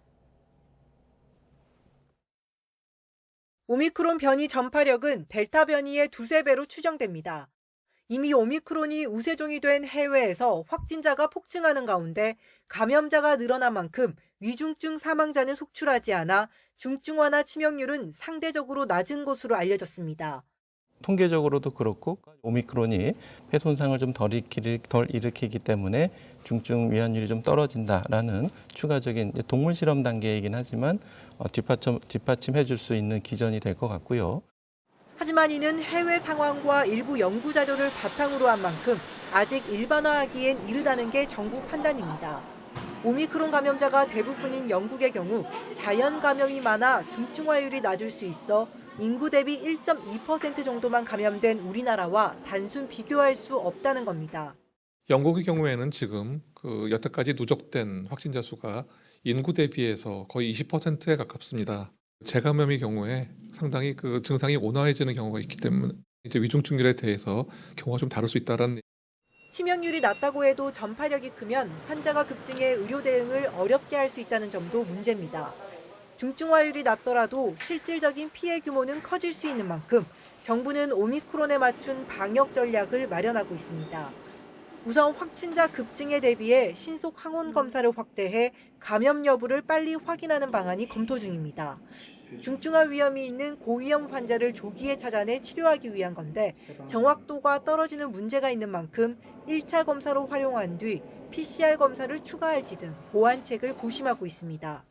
오미크론 변이주의 특성은 상기도에서의 증식이 굉장히 활발하고 감염 초기라 할지라도 배출량이 많아서 신속 진단 키트로 충분히 진단이 가능할 것으로 보이고요. 증상이 더 악화되기 전에 조기에 발견해서 조기에 치료하는 개념이 훨씬 더 중요한. 또 오미크론 확산으로 무증상 경증 환자가 급증할 수 있는 만큼 재택치료 시스템 안정화에도 주력할 방침입니다. 이를 위해 정부는 지역사회에서 재택치료 환자를 감당할 수 있도록 의원급까지 코로나19 환자를 볼 수 있게 관련 정보를 공유할 계획입니다. YTN 이영훈입니다. 어제부터 방역 패스의 유효 기간이 생겼습니다. 백신을 2차까지 맞았더라도 6개월이 지나면 효력이 사라지는 겁니다. 현장에선 일부 혼선이 생기면서 업주들이 애를 먹었고 정부 방침에 찬반 의견도 여전히 갈렸습니다. 김철희 기자가 보도합니다. 2022년 첫 번째 월요일, 단말기에 QR코드를 스캔하자 새로운 안내음이 들려옵니다. 접종 완료자입니다. 하지만 2차 접종까지 받았더라도 이 소리를 듣지 못할 수도 있습니다. 이번 주부터는 2차 접종 뒤 180일이 지나면 방역 패스 효력이 사라지기 때문입니다. 지난해 7월 7일 이전에 접종을 마쳤던 사람이 이후 추가 접종을 하지 않았다면 다중이용시설을 이용하는 데 제약이 생깁니다. 실제 현장 분위기는 어떨까? 식당과 카페, 영화관 모두 평소와 크게 다르지 않은 모습이었습니다. 다만 접종 정보를 미리 업데이트하지 않아 접종 완료자임에도 경고음이 나는 등 일부 혼선도 빚어졌습니다. 지금 계도 기간이어서 괜찮으신데 급해지게 지나시면 좀 안 돼요. 자영업자들은 안 그래도 방역 패스 때문에 정신이 없는데 유효 기간 설명까지 하느라 더욱 힘들다고 하소연합니다. 혹여나 매출에 영향을 주지는 않을까 걱정도 큽니다. 저희가 앱을 안내하는 것 자체도 되게 큰 손해예요. 예를 들어 손님들 같은 경우는 5분 안에 음료 안 나고 이러면은 나중에 안 오시는 분들도 많아요. 정부가 미리 충분한 설명을 했다면 혼란이 줄었을 거라는 의견도 나옵니다. 자세하게 좀 설명을 해줬으면은 장사하는 저희 업자로서는 좀 쉽지 않을까 생각됩니다. 거리 시민들은 새로운 정책에 부정적인 의견을 내비쳤습니다. 부작용 걱정 등으로 백신 접종을 꺼릴 수도 있는데 3차 접종까지 강요하는 것은 지나치다는 겁니다. 이렇게 끊임없이 늘어날 걸 생각하면 백신에 대한 그런 부작용이나 이런 두려움이 있는 사람들 입장에서는 조금 더 생각에 어려움이 많아지지 않나. 반대로 백신 접종 효과가 시간이 갈수록 줄어드는 만큼 방역 패스 도입이 불가피하다는 의견도 있습니다. 백신도 맞으면 평생 지속되는 게 아니니까 이렇게 유효기간이 있는 게 불가피할 것 같습니다. 전문가들 의견도 엇갈립니다. 방역 패스 확대가 미접종자를 보호한다는 의견도 있지만 미접종자를 보호하는 측면들이 더 중요하다는 거예요. 미접종자가 돌아다니지 않게 해서 감염되지 않게 하는 게 목적이라니까요. 방역 패스 적용 범위를 지나치게 확대하는 것이 과학적이지 못하다는 비판도 나옵니다. 우리가 이해할 수 있는 범위에서 방역 패스를 적용하는 게 맞는 거라고 저는 생각을 하고 오는 10일부터는 방역 패스 적용 범위가 백화점과 대형 마트까지 확대됩니다. 정부 방침이 제대로 알려져 현장에서 자리 잡지 못한다면 혼란은 더욱 커질 전망입니다. YTN 김철입니다. 네, 오미크론 확산으로 스타벅스가 미국에서 근무하는 직원들에게 코로나19 백신 접종을 사실상 의무화했습니다. 미국 스타벅스 직원들은 오늘 10일까지 백신 접종 여부를 보고해야 하고 다음 달 9일까지 백신에 맞지 않으면 매주 음성 결과서를 내야 합니다. 스타벅스의 이런 방침은 최근 미국에서 오미크론 감염자와 입원 환자가 급증하고 있는 데 따른 겁니다. 일본 도쿄와 오키나와에서 코로나19 신규 감염자 수가 약 석 달 만에 다시 100명을 넘어섰습니다. 일본 도쿄에서는 어제 기준 신규 확진자 수가 103명을 기록해서 지난해 10월 8일 이후 처음으로 다시 100명을 넘었습니다. 오키나와에서도 전날보다 배 이상 많은 130명이 신규 확진 판정을 받아 지난해 9월 25일 이후 최다를 기록했습니다. 연말연시 연휴 마지막 날 주요 지역에서 감염 확산 조짐이 잇따르자 기시다 일본 총리는 총리관저에서 고토 후생노동성 장관 등과 관계 강요회의를 열었습니다. 참석자들은 오미크론 변이에 대한 앞으로의 대응과 함께 입국 규제 연장 여부, 그리고 음식점과 각종 행사 등에 대한 규제 필요성에 대해서도 논의한 것으로 보인다고 일본 언론들은 전했습니다. 코로나19 오미크론 변이가 확산하고 있는 이스라엘에서 진단키트 부족 현상이 심화하면서 당국이 코로나19 검사 규정 변경을 추진하고 있습니다. 이스라엘 보건부 고위관리는 의료 체계가 빠른 속도의 감염 확산에 적응할 수 있도록 검사 시스템을 바꾸는 방안을 논의하고 있다고 밝혔습니다. 보건당국은 시간과 인력 소요가 많은 유전자 증폭 PCR 검사 대신 신속 항원 검사 비중을 높이는 쪽으로 시스템 재정비를 논의하고 있는 것으로 알려졌습니다. 네, 미국에서 일주일 하루 평균 확진자가 연일 사상 최고치를 이어가고 있는 가운데 식품의약국 FDA가 추가 접종 대상을 12세 이상까지로 확대했습니다. 오미크론으로 감염자 확산이 이루어지고 있지만 학교를 폐쇄하지 않겠다는 의지를 반영한 겁니다. 워싱턴에서 강태욱 특파원이 보도합니다. 미국 FDA가 추가 접종 허용 나이를 현재 16세 이상에서 12세 이상으로 낮추기로 했습니다. 맞출 수 있는 백신은 화이자 것입니다. 또 추가 접종 간격도 현행 6개월에서 5개월로 줄였습니다. 질병통제예방센터 CDC의 승인을 거쳐 확정되면 접종이 시작될 것으로 보입니다. 12세부터 15세의 경우 지난해 5월부터 백신 접종이 허용돼 이미 6개월 이상이 지났습니다. 그런 만큼 수백만 명의 아동이 곧바로 추가 접종에 들어갈 수 있습니다. 이 같은 조치는 학교를 폐쇄하지 않겠다는 바이든 정부의 의지에 따른 것입니다. Now, if a student tests positive, other students can take the test and stay in the classroom if they're not infected, rather than closing the whole school or having to quarantine. We can keep our K-12 schools open. 미국에서 가장 큰 교육구인 뉴욕시와 뉴욕주는 학교를 열겠다는 방침을 확인했습니다. 검사를 늘려 양성이 확인된 학생만 집에 있도록 하겠다는 겁니다. We are going to keep our schools open and ensure that our children are safe in a safe environment. The transmission rate was less than 1% inside a school. In a household, it was over 15%. 하지만 뉴저지주와 미러키시 등 일부 지역은 온라인 수업으로 전환하는 조치에 나서고 있습니다. 연일 사상 최고치를 찍는 감염자 확산 탓입니다. 뉴욕타임스는 일주일 하루 평균 신규 확진자가 40만 명을 넘어 또 최고치에 이르렀다고 집계했습니다. 워싱턴에서 YTN 강태욱입니다.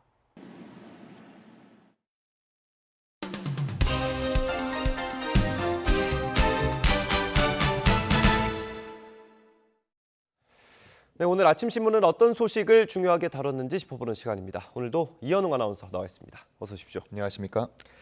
네, 어제 종일 정치권 굉장히 시끄러웠습니다. 정확히 말하면 국민의힘 선대위가 시끄러웠는데 선대위를 사실상 해체한다는 소식이 있었어요. 신문들도 이 소식 많이 다뤘죠. 네, 빠지지 않고 대부분 신문이 일면에 배치하는 모습이었고요. 같은 사진을 실은 4가지 신문을 한번 준비를 해봤습니다. 예. 중앙일보, 동아일보, 경향신문, 한겨레 신문인데요. 예. 어제 저녁 당사 앞에서 찍은 윤석열 후보의 사진을 똑같이 실은 모습 볼 수 있습니다. 고개를 숙이고 있는 모습이죠. 이 제목만 뽑아서 한번 보면요. 동아일보 같은 경우는 윤 빼고 다 바꾼다. 대선 2달 앞 혼선이라고 적었고요. 중앙일보는 윤석열 내탓, 김종인발 선대위 쇄신이라고 적었습니다. 경향신문 선대위 해체, 윤석열 제가 부족한 탓이라고 했고요. 한겨레는 윤석열발 위기에 선대위 뒤엎은 야당이라고 썼습니다. 신문들은 공통적으로 지지율 하락을 그 원인으로 꼽았고요. 예. 이번 사태에 대해서 충격요법이다, 극약 처방이다, 초강수다 이런 표현들을 썼습니다. 네. 특히나 중앙일보를 보면요. 이번에 김종인 총괄 선대위원장 사의 표명했다가 아니다라고 혼선이 예. 좀 빚어진 데 대해서 쓰나미 맞은 듯 허둥지둥됐다. 국민의힘 내부 혼란의 적나라한 단면이었다. 이렇게 지적하는 모습이었고요. 한겨레 같은 경우는 국민의힘 한 의원의 인터뷰를 실었는데 예. 후보 본인이 자꾸 문제를 만들어내는데 선대위만 바꾸는 걸로 해결이 되겠냐 이런 지적을 하고 있었습니다. 네, 그렇군요. 오늘 또 어떤 얘기가 나올지 정치권 주목해야 될 것 같고요. 이런 가운데 안철수 후보가 최근 많이 급부상하고 있습니다. 예. 그 안철수 후보 인터뷰도 실렸죠. 네, 한국일보가 안철수 후보와 인터뷰를 하고 기사를 만들어서 실었는데요. 예. 최근에 이제 한 10%대도 달성한 모습이었지 않습니까? 예. 이런 부분에 대해서 이거는 반사이익이 아니다. 나의 경쟁력이다. 이렇게 예. 인터뷰를 했다고 하고요. 자신감을 보인 거네요. 맞습니다. 예. 끝까지 완주하겠다라는 이야기를 또 재차 언급했다고 합니다. 네. 1차 목표로요. 지지율을 15%까지 올려서 3강 구도를 만들겠다라고 예. 했고요. 최종 목표로는 자신이 1강이 되고 나머지 두 후보가 2중이 되는 구도를 만들어서 자신이 대통령에 당선되겠다라는 의지를 밝혔습니다. 예. 그리고 현재 양강으로 불리는 두 후보에 대한 평가도 있었는데 이재명 후보에 대해서는 일은 잘하지만 도덕적으로 문제가 있다는 게 여론의 평가라면서 세상에서 가장 위험한 부류의 사람이라고 표현을 했고요. 예. 윤석열 후보에 대해서는 각종 의혹으로 공정과 정의 가치를 훼손시켰다면서 반문재인 전략으로 반사 이익을 볼 수 있는 상황은 이제 끝났다 이렇게 평가하고 있었습니다. 네, 안철수 후보가 연일 자신감을 보이고 있습니다. 맞습니다. 어떻게 될지 지켜봐야 될 것 같고요. 다음 민주당 이재명 후보 소식인데 전국민 지원금 얘기가 또 나왔네요. 네, 조선일보에 실린 내용인데 어제 이재명 후보가 한국거래소 찾은 그 자리에서 방역에 협조하느라 모든 국민이 어려워하신다라고 언급을 하면서 그에 대한 지원이나 보상이 필요하다라는 내용의 발언을 했는데요. 여기서 이제 모든 국민이라고 언급한 것이 전국민 재난지원금 가능성을 다시 시사한 것이다. 조선일보는 그렇게 보고 있었습니다. 주장을 철회한 지 2달도 되지 않아서 다시 언급한 것은 아무래도 지난 총선 승리 때와 같은 정치적 효과가 있기 때문이다. 이렇게 보고 있었고요. 다만 지급을 추진했다가 무산될 경우에는 여론을 떠받다라는 지적이 나올 수 있다고 언급했습니다. 또 이에 대한 민주당 선대위 관계자 인터뷰가 있었는데 손실 보상이 당연히 우선이고 여력이 있으면 하겠다는 원론적인 입장을 밝힌 것으로 이해해달라 이렇게 이야기했다고 합니다. 뭐 추경 얘기도 나오고 있고 하니까 좀 지켜봐야 되겠습니다. 어제 저희가 우리나라가 올해 선거의 해라고 말씀드렸는데 이게 우리나라만 그런 게 아니네요. 맞습니다. 올해 같은 경우는 세계에서 주요 선거들이 굉장히 좀 많이 이루어지고요. 경향신문이 미국의 한 외교 전문지가 이 부분을 조명한 내용을 인용해서 기사를 썼습니다. 이 외교 전문지가요. 세계에서 주목해야 할 선거들을 쭉 뽑아봤는데 우리나라도 여기에 포함이 돼 있었습니다. 그래서 이 외교 전문지는 우리나라 선거에 대해서 이재명 후보와 윤석열 후보 모두 비리 의혹에 휩싸인 가운데 선두를 다투고 있다. 이렇게 설명을 했다고 합니다. 뭐 우리나라 선거뿐만 아니고요. 27명이 대선 후보로 출마한 코스타리카 대선 소식, 그리고 첫 여성 대선 후보가 나온 프랑스 대선 소식, 또 바이든 대통령의 향후 국정 장악력이 결정될 11월 미국 중간 선거 등을 소개하고 있었습니다. 네, 올해는 뭐 다른 나라 선거도 좀 이렇게 살펴볼 수 있는 그런 해가 되겠네요. 네, 외교라는 건 아무래도 서로 영향을 다 주다 보니까요. 다 주목을 좀 해봐야 될 것 같습니다. 네, 국제 정세도 살펴봐야 될 것 같고요. 다음 소식 보겠습니다. 새해 첫날 북으로 넘어갔던 월북자 신원이 나왔다고요? 맞습니다. 2020년 11월에 귀순했던 탈북민 남성으로 밝혀졌다는 소식 전해지고 있습니다. 한국일보는 이 소식을 전하면서 경계 실패에 대한 지적을 했고요. 그와 함께 한편에서는 탈북민에 대한 관리에 구멍이 있다라는 내용의 기사도 함께 담았습니다. 이 내용을 보면요. 이번에 월북한 A씨가 경제적인 어려움을 그동안 줄곧 호소해 왔다고 하는데요. 그러면서 고향으로 돌아가고 싶다는 이야기도 계속해서 했다고 합니다. 탈북민 실업률이 꾸준히 증가하는 추세라고 하고요. 또 생계급여 수급률도 일반 국민들에 비해서 상대적으로 높다라고 그 수치를 언급하면서 월북자가 겪고 있는 현실적인 어려움을 설명하는 기사였습니다. 그러면서 탈북민 신변 보호관 수가 부족하다는 지적도 있었는데요. 현재 경찰 1명당 탈북민 29명을 챙겨야 하는 수준이다 이렇게 지적하고 있었습니다. 29명이면 한 달에 한 번 만나기도 쉽지 않겠네요. 겨우 연락을 하는 수준에 그치고 있다고 합니다. 뭐 이게 안보와도 관련이 되어 있기 때문에 좀 대책이 필요할 것 같고요. 다음 소식, 어제 시작된 방역 패스 유효 기간 관련 기사인데 현장에서 좀 혼선이 있었나 보네요. 맞습니다. 두 가지 신문 준비했는데 먼저 동아일보는 한 사진을 좀 크게 실었습니다. 그 사진을 보면요. 한 식당에 방역 패스 관련 안내가 붙어 있는 모습이었는데 이렇게 안내가 크게 붙어 있음에도 유효기간 정책을 아예 모르는 손님분들이 많아서 현장에서는 접객하는 데 상당한 혼선과 또 시간이 소모가 됐다고 합니다. 그리고 오른쪽에 나오는 중앙일보 기사에 보면요. 방역 패스와 관련한 여러 부류의 불만의 목소리가 담겨 있는데 뭐 출산을 앞두고 있는 임산부들 뭐 혼자 장 보는 것까지 막을 필요가 있냐라면서 너무하다는 반응을 보였다고 하고요. 또 시각장애인 단체에서는 스스로 힘으로 QR코드를 인식하는 게 많이 힘들다면서 사실상 이동권이 많이 제한되고 있다라는 인터뷰를 했다고 합니다. 뭐 아직 정책 초반이니까 조금 더 보완을 해 나가야겠죠. 다음 이건 사실 횡령 사건인데 주식시장에서 많이 주목을 받았어요. 왜 그런 거예요? 이 주식하시는 분들 아마 어제 이 소식 듣고 깜짝 놀라신 분들 많으셨을 것 같은데요. 경향신문 기사를 한번 보도록 하겠습니다. 국내 대형 임플란트 제조업체 오스템 임플란트에서 자금을 담당하고 있는 직원 한 명이 무려 1,880억 원을 횡령한 다음 이를 주식 투자하는 데 썼다는 내용 담고 있습니다. 이 때문에 어제부터 오스템 임플란트의 거래가 정지가 됐고요. 향후에 상장 폐지 가능성도 거론되고 있는 상황이다라고 이 신문은 전하고 있습니다. 이 때문에 개인 투자자분들의 불안이 상당히 큰 상황이라고도 말하고 있고요. 하지만 또 말미에는 증권사 애널리스트의 의견을 담았는데 현실적으로 봤을 때는 상장 폐지까지 갈 가능성은 낮다. 하지만 회사에 대한 신뢰도는 하락하기 때문에 주가에는 크게 영향을 미칠 수 있다라는 의견이 담겨 있었습니다. 네, 직원 한 명의 일탈로 그 개인 투자자들이 좀 손해를 안 봤으면 좋겠습니다. 예, 이에 대한 후속 보도는 아마 계속해서 이어질 것 같습니다. 예. 마지막으로 오늘 그 미국에서 열리고 있는 CES 관련 소식이네요. 어떤 예. 내용입니까? 조선일보에 담긴 소식인데 CES가 보통 IT 관련해서 신제품들 막 소개하는 그렇죠. 그런 자리지 않습니까? 예. 그런데 코로나 팬데믹으로 인해서 헬스케어 제품들이 많이 주목을 받고 있다라는 기사였습니다. 네. 해당 제품들을 몇 가지 제가 한번 좀 설명을 드려볼 텐데요. 지금 사진 크게 나오고 있는데 오른쪽 상단에 보이는 건 이제 미국의 제품입니다. 예. 여기에 입을 대고 숨을 불어넣으면요. 5초 안에 코로나 감염 여부를 알려주는 휴대용 감지기라고 하고요. 마치 음주 감지기처럼. 맞습니다. 예. 음주와 관련된 것도 잠시 뒤에 좀 설명을 드릴 텐데 네. 예, 일단 코로나 상황 먼저 보겠습니다. 코로나 오른쪽 하단에 나온 거는 프랑스 제품인데요. 예. 여기에 체액을 떨어뜨리면 5분 안에 코로나 감염을 확인할 수 있는 USB 형태의 키트라고 합니다. 예. 그리고 왼쪽 상단에 보면 또 이렇게 팔찌 형태, 손목시계 형태의 제품이 있는데 요거는 미국 제품이고요.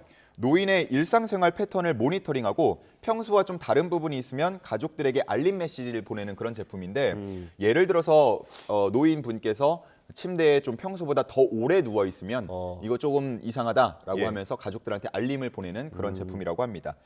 국내 제품들도 좀 눈에 띄었는데요. 왼쪽 하단에 있는 게 국내 스타트업 제품입니다. 예. 이거는 이제 VR 게임 같은 거를 통해서 치매 같은 인지장애 징후를 미리 분석할 수 있는 그런 제품이라고 하고요. 예. 또 중앙에 나와 있는 국내 스타트업 제품은 사용자의 건강 상태에 맞춰서 영양제를 배합해서 제공해주는 제품인데 예. 이제 여기서 만약에 술을 마셨다라고 예. 입력을 하면 네. 그 다음날 숙취 해소에 좋은 영양제를 알아서 배합해서 제공을 해준다고 합니다. 네. 이런 식으로 헬스케어 제품들이 많이 선보이다 보니까 한 업체 관계자는 이번 CES는 헬스케어 쇼다 이런 말을 했다고 합니다. 아무래도 코로나 영향이 좀 크겠죠. 네, 참 코로나19가 우리 일상을 많이 바꾸고 있다 이런 생각이 새삼 듭니다. 오늘 말씀 여기까지 듣겠습니다. 고맙습니다. 감사합니다.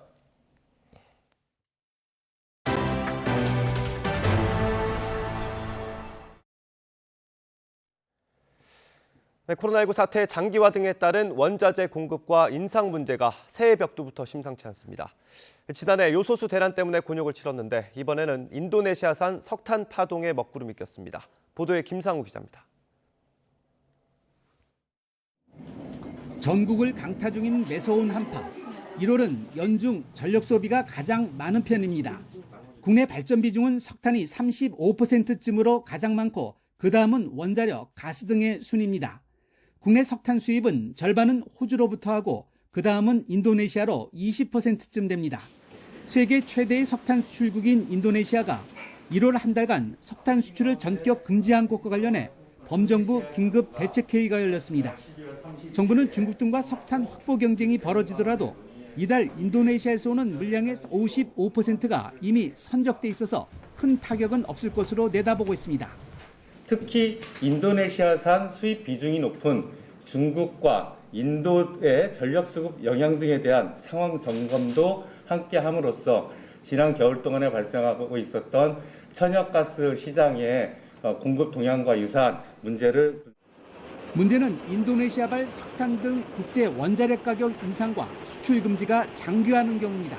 인도네시아 정부는 자국의 석탄 단가를 톤당 70달러로 제한하고 있는데 인도네시아 석탄업계는 톤당 약 100달러의 수출을 희망하고 있는 것으로 알려져 가격 인상은 불가피할 것으로 예상됩니다. 이렇게 될 경우 글로벌 석탄 가격은 물론 다른 원자재 가격의 인상도 우려됩니다. 특히 국내 발전 원가에 직격탄을 때려 철강이나 시멘트 등 석탄 사용이 많은 관련 업종은 비용 부담이 커질 수밖에 없습니다. 코로나 사태 장기화 등에 따른 원자재 공급 문제가 새해 벽두부터 심상치 않게 전개되고 있습니다.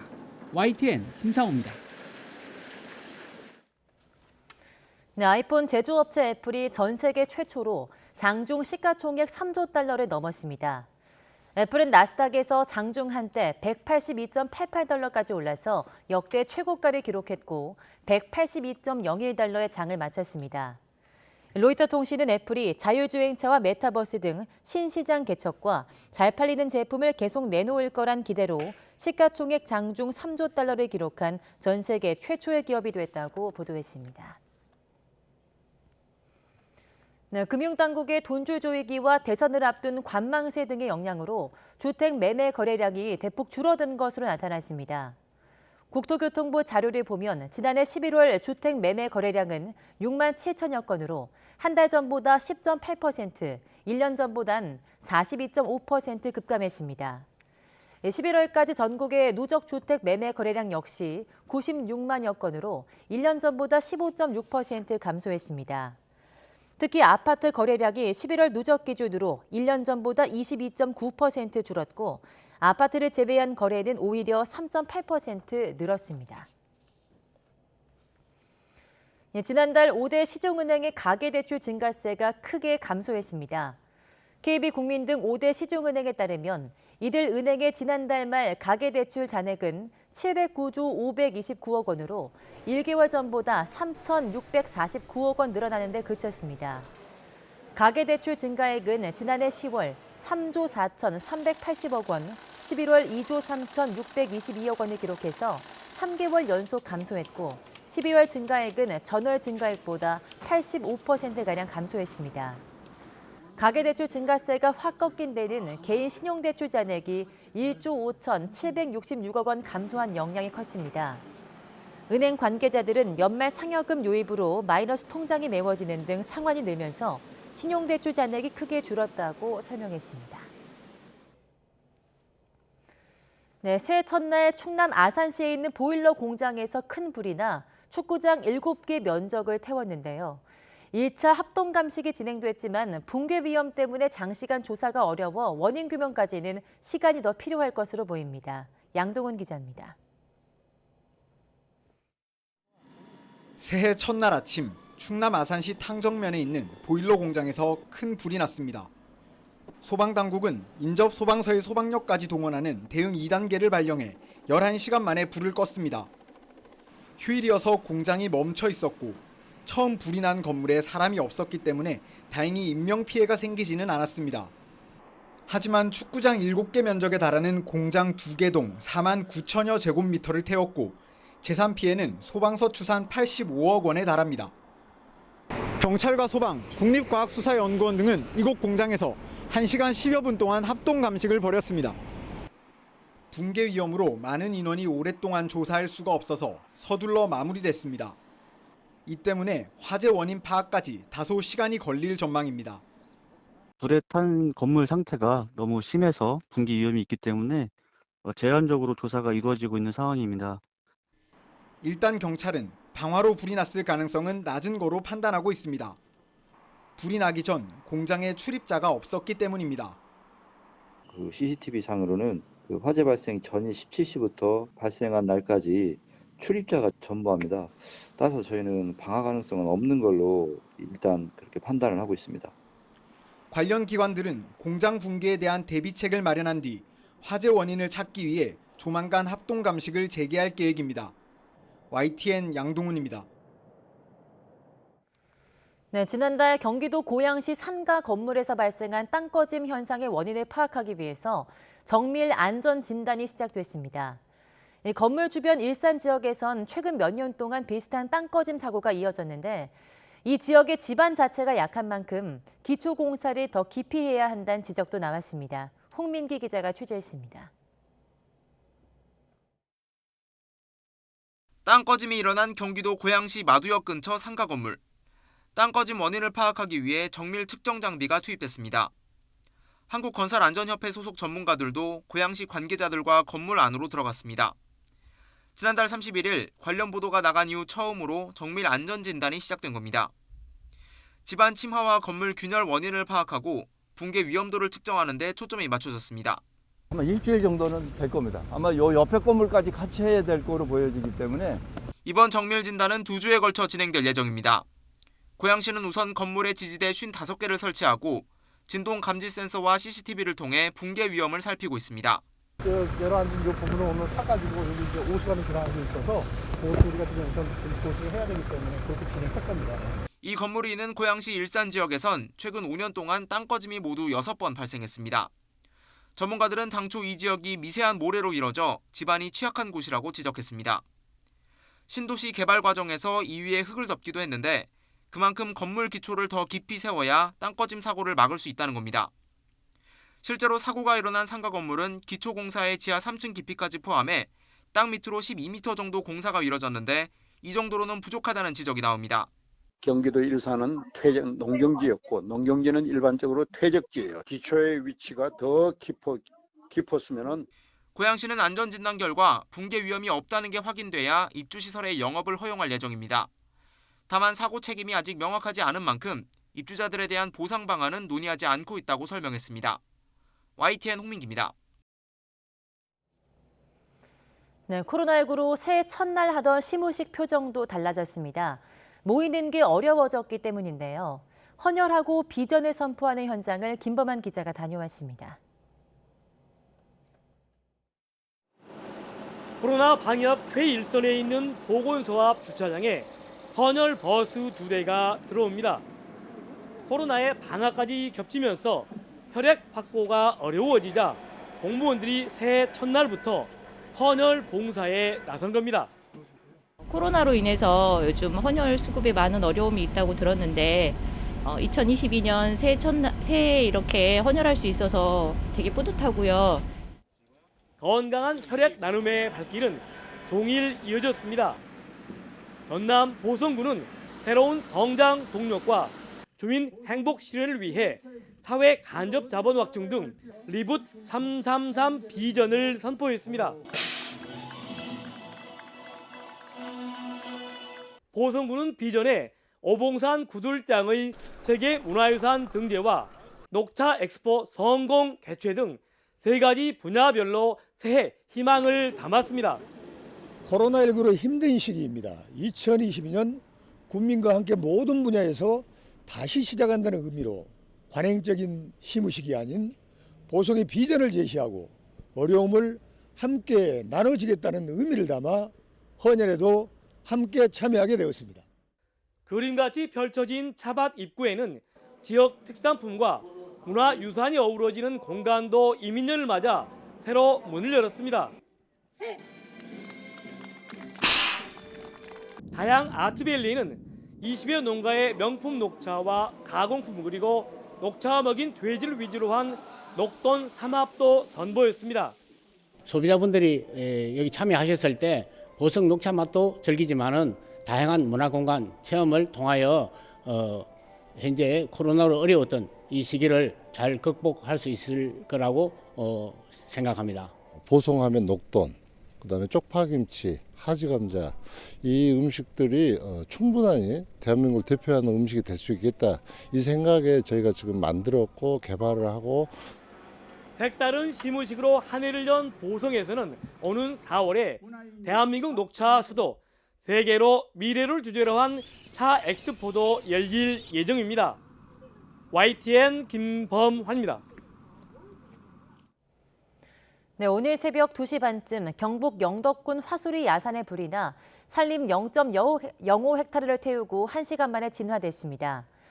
불이 나자 산림청은 진화 인력 50여 명을 투입해서 진화 작업을 벌였습니다. 산림당국은 인근 도로에서 담뱃불로 발생한 불이 옮겨 붙은 것으로 보고 있습니다. 네, 어제 오후 4시 반쯤 충남 천안시 서북구의 한 2층짜리 상가 건물에서 불이 났습니다.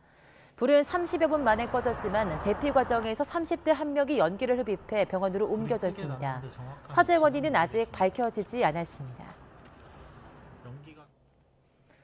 네, UN 안전보장이사회 상임이사국이자 핵 확산 금지 조약, NPT 핵 보유 공인국가인 5대 강대국이 핵전쟁과 핵 확산을 막자는 공동 성명을 발표했습니다. 북한 핵 문제에 어떤 영향을 미칠지 주목됩니다. 호준석 기자입니다. 미국, 영국, 프랑스, 러시아, 중국 등 5개 나라 정상들은 공동 성명을 통해 핵전쟁에는 승자가 있을 수 없다며 절대 시작돼서는 안 된다고 선언했습니다. 핵무기는 방어 목적과 침략의 억제, 전쟁 방지를 위해서만 사용돼야 한다고 밝혔습니다. 핵 보유국 간의 전쟁을 막고 전쟁 위험성을 낮추는 것이 자신들의 우선적 책임이라고 명기했습니다. 로이터 통신이 이례적이라고 평가한 이번 성명은 핵 확산 금지 조약 NPT가 5년마다 여는 조약 이행 상황에 대한 평가 회의가 코로나19로 계속 연기되자 이를 대체한 성격을 띈 것으로 보입니다. 또 러시아가 자신들이 주도한 성명이라고 발표한 것은 우크라이나 사태 협상을 앞두고 평화 의지를 과시하는 뜻도 깔려 있습니다. 주목되는 것은 NPT의 핵 보유 공인 국가인 이들이 더 이상의 핵무기 확산을 막아야 한다며 NPT의 의무를 계속 이행할 것이라고 선언한 것입니다. 북한은 미국 등 국제사회에서 핵 보유국 지위를 인정받아 협상의 카드로 쓰겠다는 속셈이어서 중국과 러시아까지 참여한 이번 선언은 북핵 문제의 또 다른 변수가 될 것으로 보입니다. 1970년 발효돼 191개 국가가 가입한 NPT는 5개 나라 외에 다른 나라의 핵무기 보유를 금지하고 있으며 북한은 1993년 NPT를 탈퇴해 1차 북핵 위기를 불러온 바 있습니다. YTN 호준석입니다. 오늘도 출근길 공기가 꽤 차갑습니다. 현재 서울 기온 영하 3.6도를 보이고 있고요. 찬바람이 불며 체감온도는 영하 7.4도까지 떨어졌습니다. 한낮에도 1도에 머무는 등 종일 쌀쌀할 것으로 보이니까요. 외출하실 때는 따뜻한 옷차림 해주셔야겠습니다. 현재 경기 북부와 강원도에는 한파특보가 내려진 가운데 대관령 영하 6.8도, 춘천 영하 6.7도, 서울 영하 3.6도를 보이고 있고요. 여기에 찬바람이 불면서 체감 추위는 더 심하게 느껴지고 있습니다. 낮 동안에도 기온이 크게 오르지 못하겠습니다. 오늘 낮 기온 서울 1도, 대전 4도, 부산은 9도로 제법 춥겠습니다. 수일제 동쪽 지방을 중심으로는 대기가 무척 메말라 있습니다. 화재 사고 없도록 각별히 주의해 주시기 바랍니다. 이번 한 주간 대체로 맑은 날씨가 이어지겠고 추위는 주 후반쯤 점차 풀릴 전망입니다. 아침까지 호남과 영남 내륙에는 눈이 날리는 곳이 있겠습니다. 이에 따라 도로 살얼음이 생길 가능성이 있는 만큼 교통안전에 각별히 주의해 주시기 바랍니다. 지금까지 서울 상암동에서 YTN 윤수빈입니다.